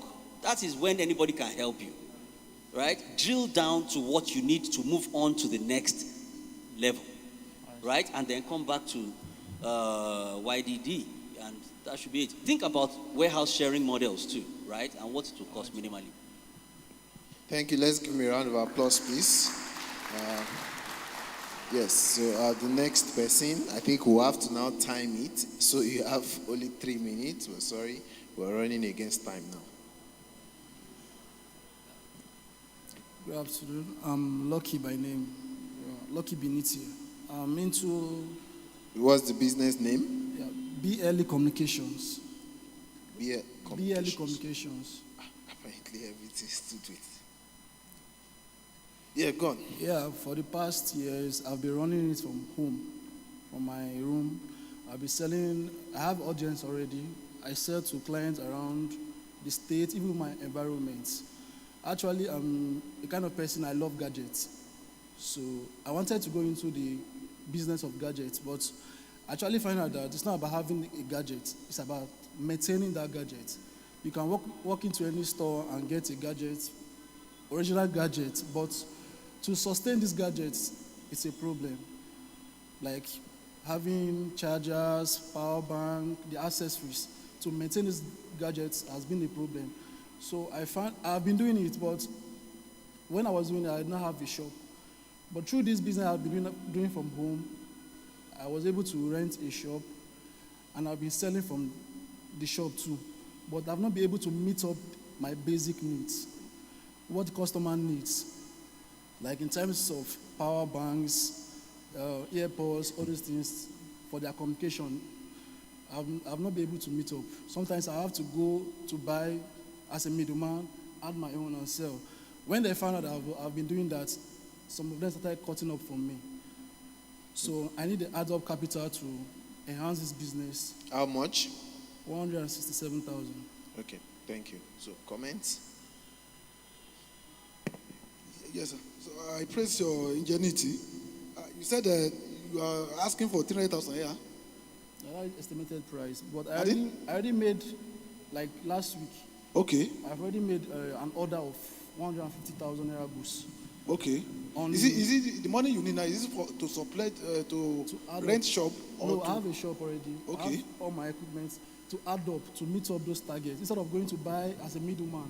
Yeah. So as a customer, if Where are you buying them from? I have direct contact with the brands like Itel, Oraimo. I have direct contact with them. And But they give products on sales. If you have a good relationship, They will give you, if you have 100,000, you apply for 200 or 300,000, and they visit you. Because most friends I have in Wusedia, HP now is patronizing them, Dell is patronizing them, they just give products. Yeah, they do give me, but not in large quantity. Pardon? Like, they do give me, but not in large quantity, like 5, 6. So when I finish sell, but I want a medium where you come to my shop. I can actually, when you say what you want, I can actually give it to you. Instead of saying, okay, wait, I'm coming. Let me go and buy. Where are you based? Suleja. What part of Suleja? Stadium, Kwamba, Aziz. But the survey, marketing survey you have carried out, is it sufficient to... Yeah, it's going perfectly. And the risk, those risks involved? There's no risks. I've made my calculations and everything is going fine. I even have my audience here who buy for me. So. Okay, it's fair. Okay, so what I can understand with your business proposal is that you sell gadgets, yes, you have a shop, yes, but you don't have the finance to store enough goods, yes, in your shop. Yes. You want people to come in and ask for a particular brand and you have it readily, yes, available. Yes. And what you're looking for is 100 and what? 67,000.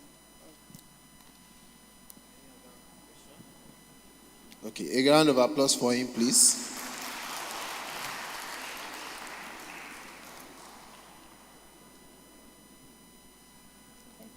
Good afternoon, everyone. My name is Salome Edith Sunday, and my business name is Lomi Dates Confectionery.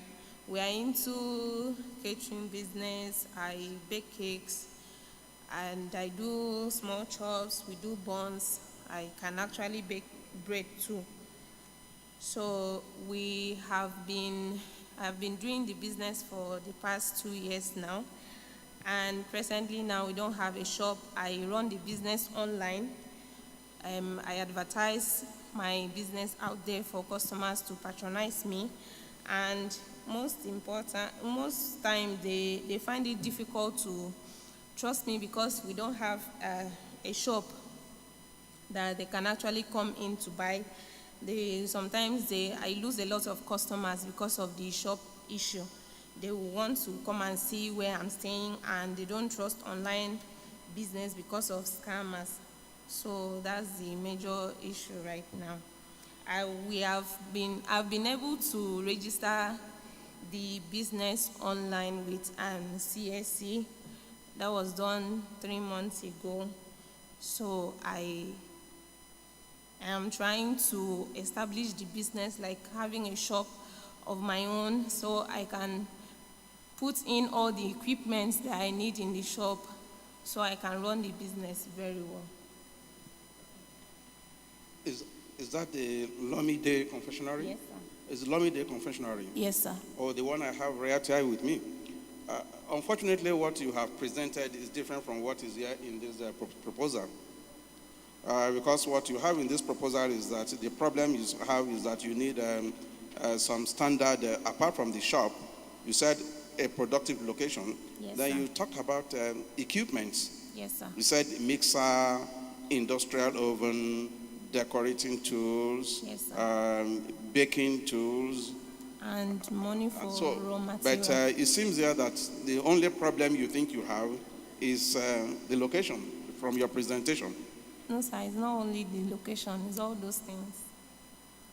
I need industrial oven too, but presently now I have an oven and it's a local oven. And with the way the business is going, and that my local oven is not really enough for me because it uses charcoal and gas. So sometimes the thing is giving me issue to put it on. So I would love to have a good oven that I can use electric to operate and also use gas as well to operate. Okay, so you are updating your presentation to include those now. So thank you very much. Now, I read something here which is really very interesting to me. Since 2020, yes, sir, which is just barely 2 years ago, yes, sir, all right, you said you have serviced over 300 clients. Yes, sir. And you have trained 30 people. Online. Yes, sir. You train them online. Yes, sir. And these are clients too, the 300? Yes, sir. They are more than 300. They are all online. You Yes, gave sir. them, you provided. I met them online because No, right now I don't have a shop, so I always advertise my business on Marketplace on Facebook, and I also have a page that I run sponsored adverts to people. So basically my customers, I don't really know them very well. We only run the business on trust. So when I am going to deliver my products, that is when they will actually see, oh, so you are the owner of the business. I will now say, yes, ma'am, or yes, sir. And we'll do our transaction, and that is all. So, and I do to family members and church members too. But my audience, my most customers that I have are online. Okay, but do you know that actually all over the world, Yes, sir. that is the trend now? Yes, sir. That businesses are run online. And as a matter of fact, deliveries and everything, somebody just comes to deliver to you. So you're actually in a very good position, which is even different from going to get one shop in a local shop somewhere, and you stop the online. The online actually is on. Now, one other problem I have is with your costing. Because when you updated, I know I prompted you that what you have here is different from what you presented. When you updated, you talked about having industrial oven, and I can see costs like industrial oven, 80,000 naira or $80,000, or which of them? So you want an industrial oven for 80,000 naira, and you talked about a mixer for $80,000. I don't think your costing are really 80,000 naira. I don't think your costing are really reasonable. Please, moderator, I just want to make a general comment. Business plan. One problem is that from all that we have presented here, it seems we still don't understand how to write business plans.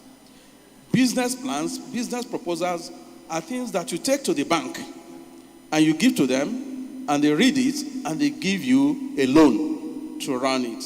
So all the plans that I have been seeing my colleagues here, my brothers and sisters here reading out, and the ones I have with me, they don't qualify at all as business plans. And just like the resource persons this morning told us, these are things you can learn yourself online. Just go on the internet and see how to write a business plan. And you will see models there for different types of businesses. This is how you write the plan. These are the things that should be included. And things like that. Things that, just like Brother Tokwe said this morning, it's like sending your CV ahead of you. That someone will read, a financier will read and say, wow, yes, I think I want to meet this person. And one other thing, misconception that I think I have seen from our discussion here is that when you are running a business, you are running a business. A business is a business. And if you have seed money, maybe from your dad, from your brother, or anything, you should count it as a loan to that business and be able to account for it. But it doesn't seem, we don't seem to get that concept here. So I will just stop at that. Thank you very much. Thank you, sir. Okay, before I start, I think I'm kind of opportune to have your number on my phone, so I see your work on status almost on a daily basis. So the fact of you writing here that you've been able to supply up to like 300 customers, I'm not in doubt of that, because I think I watch your status almost on a daily basis. Thank you, ma'am. And what Daddy said here is really important, because like the industrial oven, I have not seen any industrial oven that is sold for 60,000, except are you buying a second-hand oven or a third hand? Because I have not seen any industrial oven sold for 60,000. So I think that's one of the main reasons why this gathering is here. So we are going to learn a lot, like to write a proposal. Like somebody submitted a CV to my office like 2 weeks ago, and immediately I went into the CV. I didn't have to go through the second sentence. I tossed it away. And I went, it was when Brother Tope was talking, it just occurred to me that your CV goes before you. So when you're writing your proposal or you're writing your CV, you're representing yourself as at that point. So when I pick up your proposal and look at it, it should be very realistic. Like the oven here, I know you can get an oven for 60,000 naira. I commend you a lot because I see your status. At least I used to comment you once in a while. So I know if you're being supported, you go places. Yes. Thank you, ma. I think that goes to all of us, especially we youth.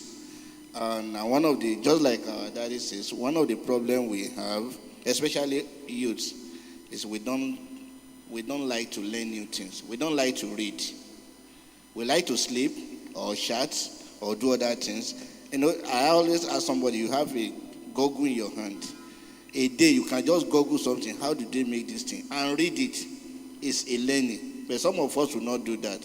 We can do WhatsApp from morning. We can go to, somebody was just telling me now that the owner of TikTok said he did TikTok for the lazy people. So you just go and dance and take a picture of that and push it, and people are commenting. And so I think it's a very good thing for us. This is a very good thing that we should try, especially proposal. Sometimes we have opportunities. And just like our sister says, you see CV. Somebody give you CV, please help me submit it. You are ashamed to even submit the CV. Because you know that if you submit it, they won't call you. I asked somebody, I said, what have you been doing? He said he has been writing CV. I said, for how many years? He said, for almost 2 years. I said, like how many? He said, like more than 10 or so. Has anybody called you once? He said, no. I said, then you go and think back. Because if you write CV to 5 to 6 people, and they didn't call you for any one of them, then there is a problem. Thank you very much. Please let's give our panelists a round of applause as they go back to their seats. Some of them did not come. So I believe that the youth directorate will communicate to the businesses that have been chosen to be invested in. Thank you very much for your time, sirs. A round of applause for them, please. We are also having the people from the CV session walk into the auditorium.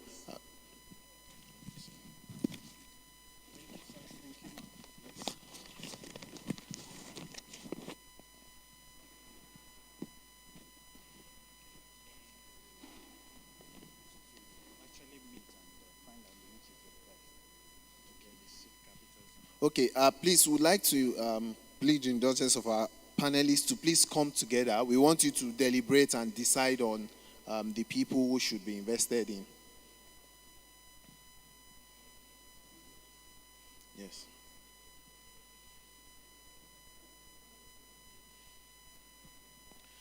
So while we're doing that, we are having the participants from the CV section join us in the main auditorium.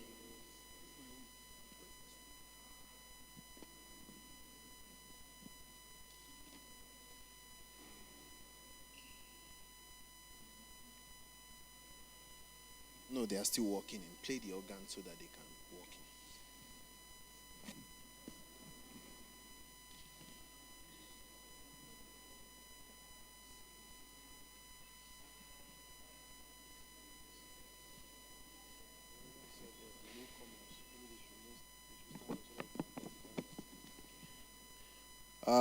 If you are worshiping or you are joining us in this church for the first time, please signify by raising of your hand or by standing up so that we can welcome you into our midst. If you are here with us for the first time, if you are just walking into this auditorium, perhaps for the first time, participating in one of our programs for the first time, don't be shy.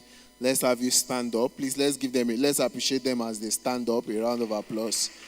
Please stand wherever you may be. No, I'm sure there are probably people joining us for the first time. Okay, so we'll take the anthem now to also let people from the CV section join us in the program now.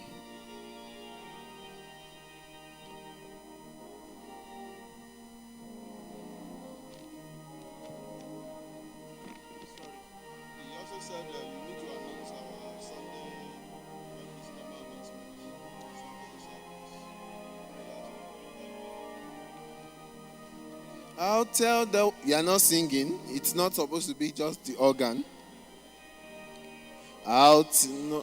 Meet me everywhere. To the world.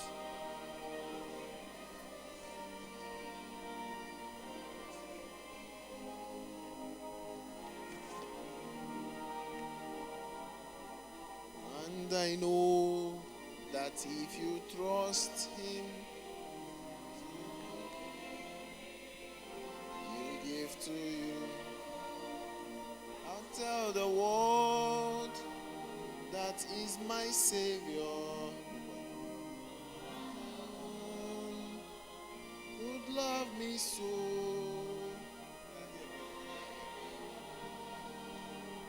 This is forever, and where he leads me, I will go.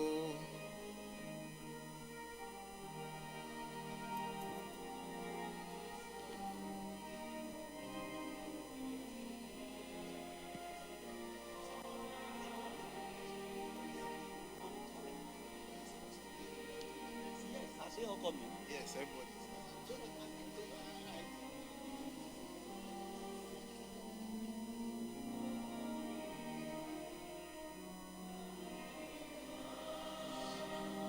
And life is over.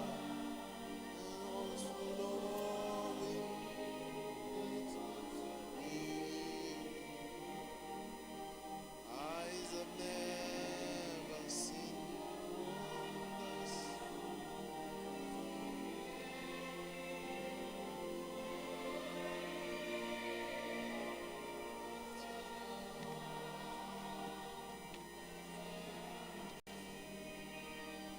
Be not ashamed, his name to God.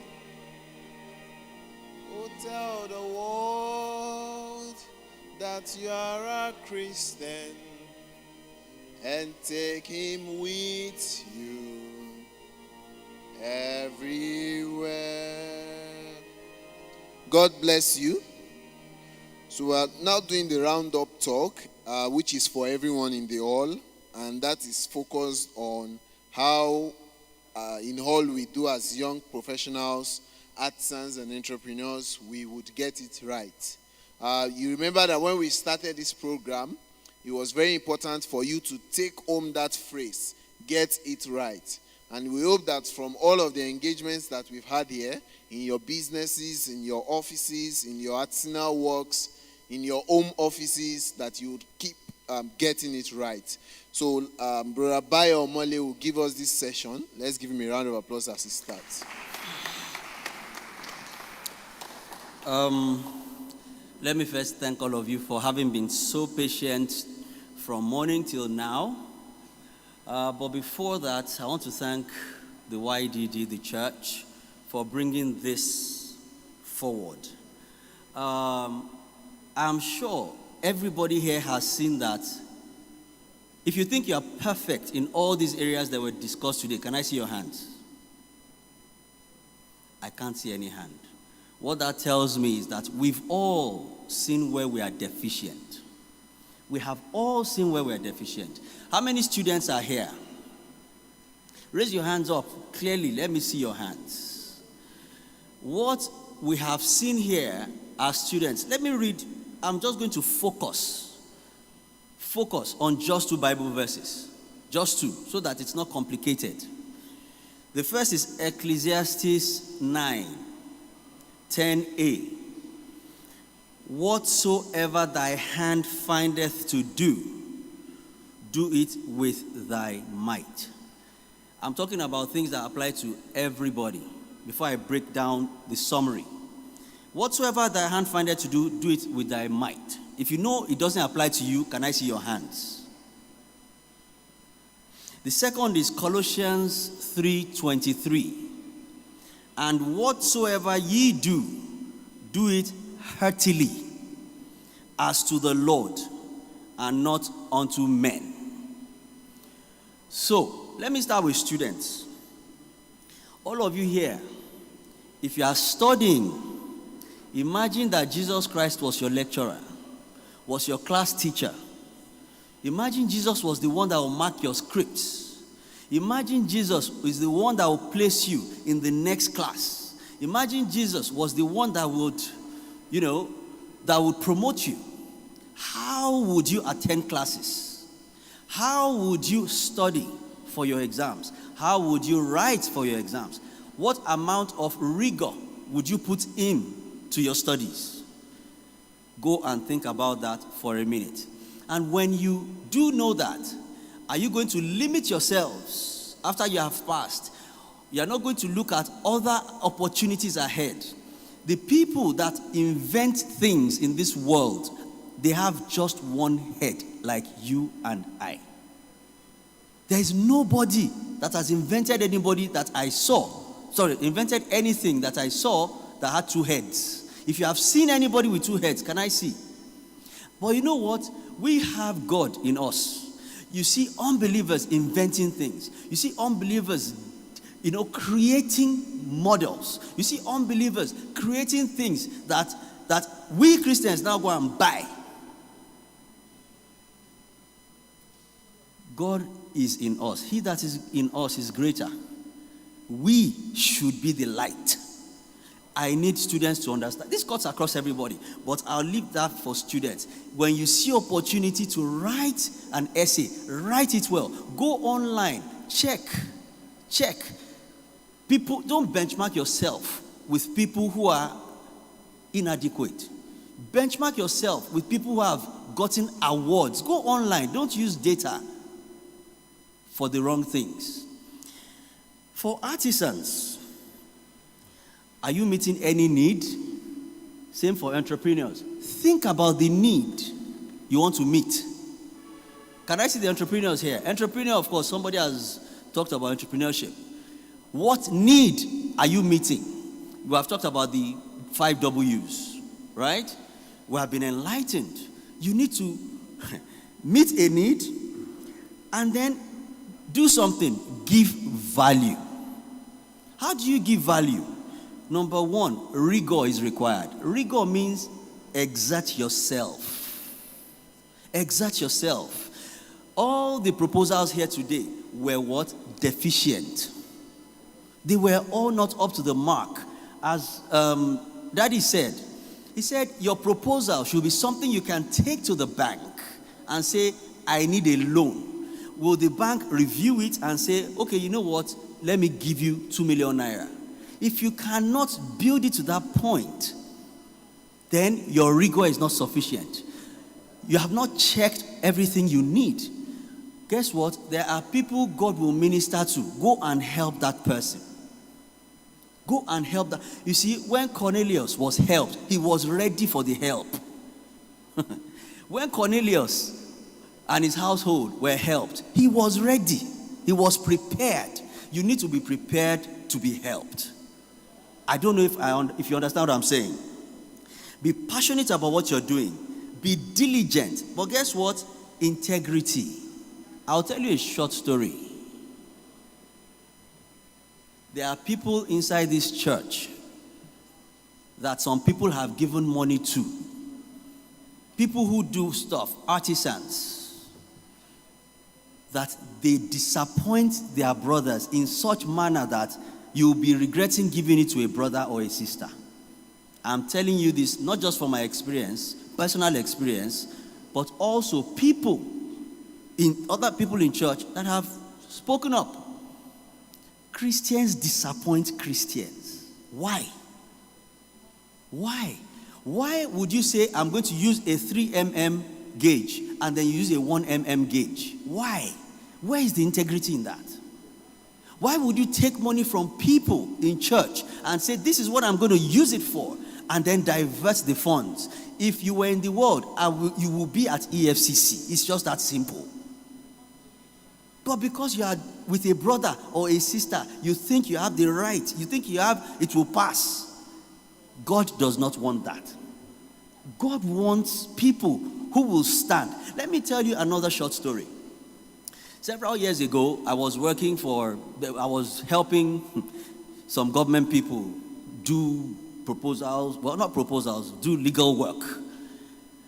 when the particular governor became whatever, the governor, and I did a lot of that. And they never paid me a dime. They never paid me anything. We did several meetings and, but they were doing their thing. I was doing my thing, hoping to be paid. I was never paid anything. And then I stopped, it fizzled out. And then 6 years down the line, when that particular governor was leaving, I just got a call from the deputy chief of staff to the governor that, that there's this last project. This was 2 days before the governor was to leave, that there was this project, that one infrastructure project, that I should send in what you call a concession agreement. An agreement, not to send in the agreement, I should send in an invoice for the agreement. And I said, okay, all right. And I thought to myself, they said that they gave me the figure to write on the invoice. And I said, but I didn't do this particular one. He said, yes, this is just the last whatever that, you've been doing a lot of work for us and we didn't give you anything. This was supposed to be an infrastructure for the airport, right, in a particular state. I didn't do that agreement, but I had done several agreements that I wasn't paid for. So I did the invoice. I sent it. I can tell you the figure. The invoice was for, I think it was for 45 million. They said, and then they called me back and said they were going to take 30 million and that I would keep 15 million. And I said to myself, okay, no problem. I sent the invoice and I sent a letter to the governor saying congratulations on your laudable whatever. I did not sleep after that night. That was a Friday. Saturday, I was restless. I said, God, you know how much work I have done for these people in the past, and I got nothing. When I say work, I mean work, like loads of work. I got nothing. But this is the opportunity. They called me. I didn't call them. They just called me and told me to send an invoice. But God said, did you do this particular work? Sunday, I was here. I came to the altar. I said, God, you know what God told me? He said, so that 15 million is what you have limited me to. I cannot give you 15 million. Ladies and gentlemen, brothers and sisters, this was a time I could not pay my staff salaries. So I needed even 500,000. I needed it badly. Not to talk of 15 million. My mind was, you know what? This is God's provision. But God told me, I am not behind it. I came here, I said, God, I was here, I typed the text message and I said, I'm retracting my invoice. I am not part of that. I'm not going to do it. The following morning, I sent an email to the chief of staff, please destroy that invoice I sent. I'm not interested. Now, of course, somebody else did it. They got another person to do it. And of course, they took the money out. But I had my peace of mind. But guess what? I slept well. God then started to open doors unto me. God started to open doors because you honored me. That is where integrity comes in all of this. Are you an artisan? Are you a civil servant? Who are you working for? Is it God or man? Are you doing it as business as usual? You are not going to be different if you do it the same way. If you do not do it the way God wants it, you are not going anywhere. So, my summary is back to those things. We've talked about everything. Everybody has spoken in the morning. Oh, sorry, let me recap. About 3 years down the line, I got a call from this same chief of staff who had now left government and said, you know what, we're looking at a project. And he never spoke to me after that, my text, 3 years before. He then called me about 3 years after. Oh, it's good to see you or whatever, sir. He then said, we were thinking of a project and we've been thinking of who we can trust.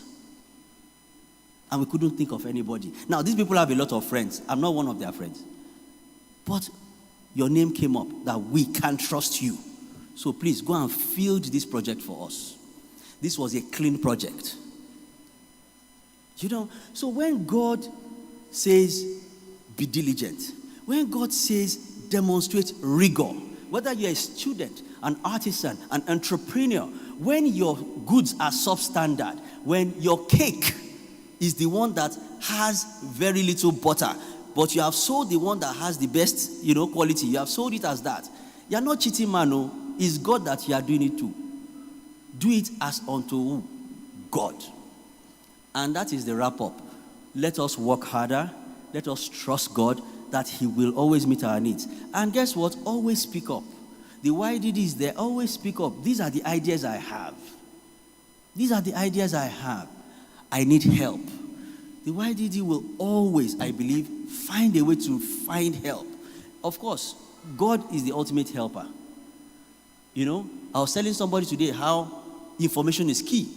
How people get scholarships to go and school abroad. We cannot sit in our cocoon and expect things to change. No. So, as regards the proposals, there will be fine-tuning. There will be, God will lead the, team, and they will get back to you. But let us take away here. Let me ask you, is there anybody living here the same way? The same way you came? If you know you are that person who's been cheating others, if you know you are that person who will not give it the rigor it requires, if you know you are that person who will shortchange others, thinking, let me sell something smaller. If you think you are that person that sells beans, that will reduce the measure, that will put candle wax under the mudu, before you leave here, pray. Because there will not be blessing on your business. Pray. My brother earlier said, restoration is here. Restoration, meaning anything anybody has lost. You see, when Peter went to fish, he had toiled all night, the entire night, and caught nothing. When they say nothing, he caught not a single fish, not one. But guess what? Jesus said, put it there. What did he catch? 10? 100? Restoration is here. But we've got to come with the right heart. Not just to be spiritual, but to treat others right. And God will smile on us. We are people of integrity. We will be distinguished as such people. We will remain as such, and God will reward us seriously and generously for that. That is the wrap-up. Thank you.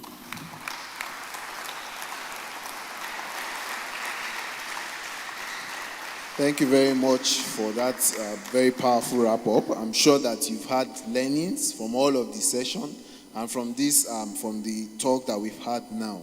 So we'd like to announce the people who will be investing in from the business proposal section, and the announcement will be made by Sister Lydia Wandu. Let's give her a round of applause as she comes forward. Okay. I'm sure that we are very happy and we are fulfilled that we spent our Saturday very positively. The two proposals that was picked is BLE Communications. A round of applause. And the second one is Lomide Conventional. So if your proposal was not picked, we are here, we that were in the panel, we are here for consultation. Thank you so much. Let's give a round of applause to our two businesses.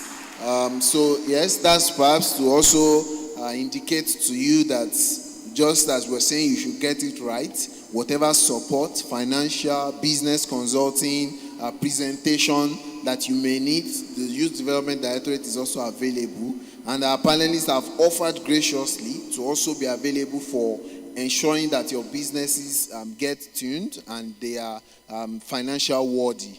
And we pray that God will help us all to get it right in our businesses in Jesus' name. So we're closing the program now by singing from our CGS hymn number 471. 471. Guide me, O thou great Jehovah.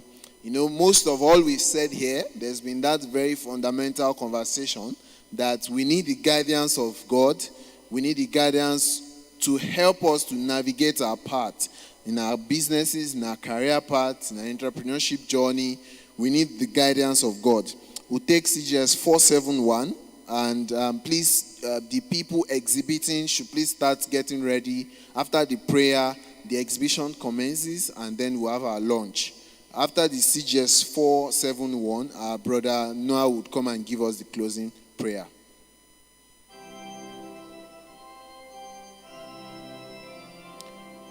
Verse 1 and 2, verse 3 will take standing up to be led in prayer. Guide me, great Jehovah, pilgrim through this barren land. I am weak, but thou art mighty. Oh, great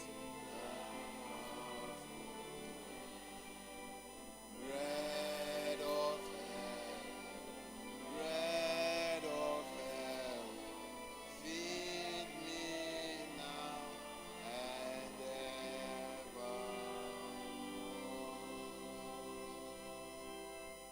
Open thou crystal fount, whence thy healing stream shall flow. Let the fair cloudy pillar lead me on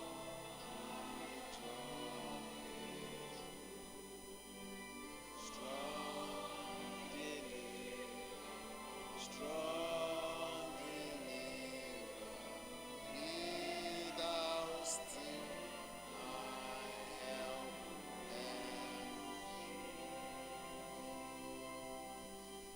when I tread verge of joy, bid my anxious face subside.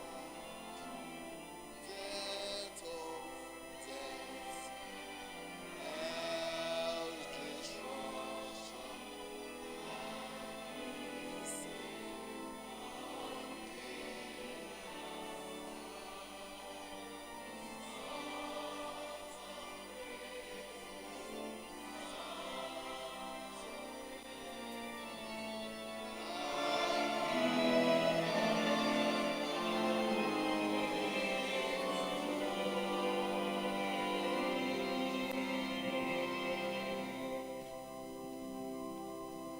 Our gracious and everlasting Father,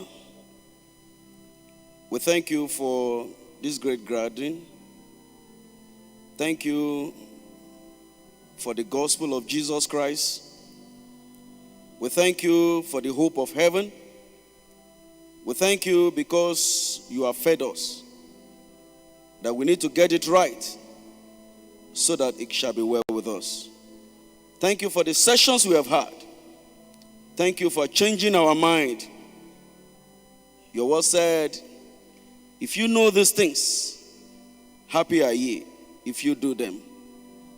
We are praying for the strength, for the grace to be able to do those things which we have had, to practice them, to make them to be part of us, so that we become outstanding. We operate with excellent spirit. Father, we are praying. As you go on our knees now, Holy Spirit, descend. Come down to our heart. Speak to our heart. Speak to our spirit. Speak to our soul. So you will hear a voice behind you. This is the way. Father, please show us the way. In all our business area, in all our profession, whichever area we belong, Holy Spirit, please show us the way. Please help us. Where we have got it wrong, where we have done it incorrectly, Father, please want to do it correctly. Please guide us. Please guide us. As we'll be going now, Lord, we pray that you go with us. Tomorrow's service is in your hand. Please come and take control. Please take control. Cover us with your blood. And we want to have records that today, 16 July 2022, that there is a turnaround. There is a breakthrough. Lord, please do that for us and take all the glory. We know you will soon come. And when you come and take your people away, Father, please count us worthy. We know you are going to do it. And your name alone will be glorified. Thank you because you have answered. For in Jesus' mighty name we have prayed. Amen. We go on our knees to pray. Commit your way unto the Lord. Trust also in him. And he will bring it to pass. God bless you as you have come.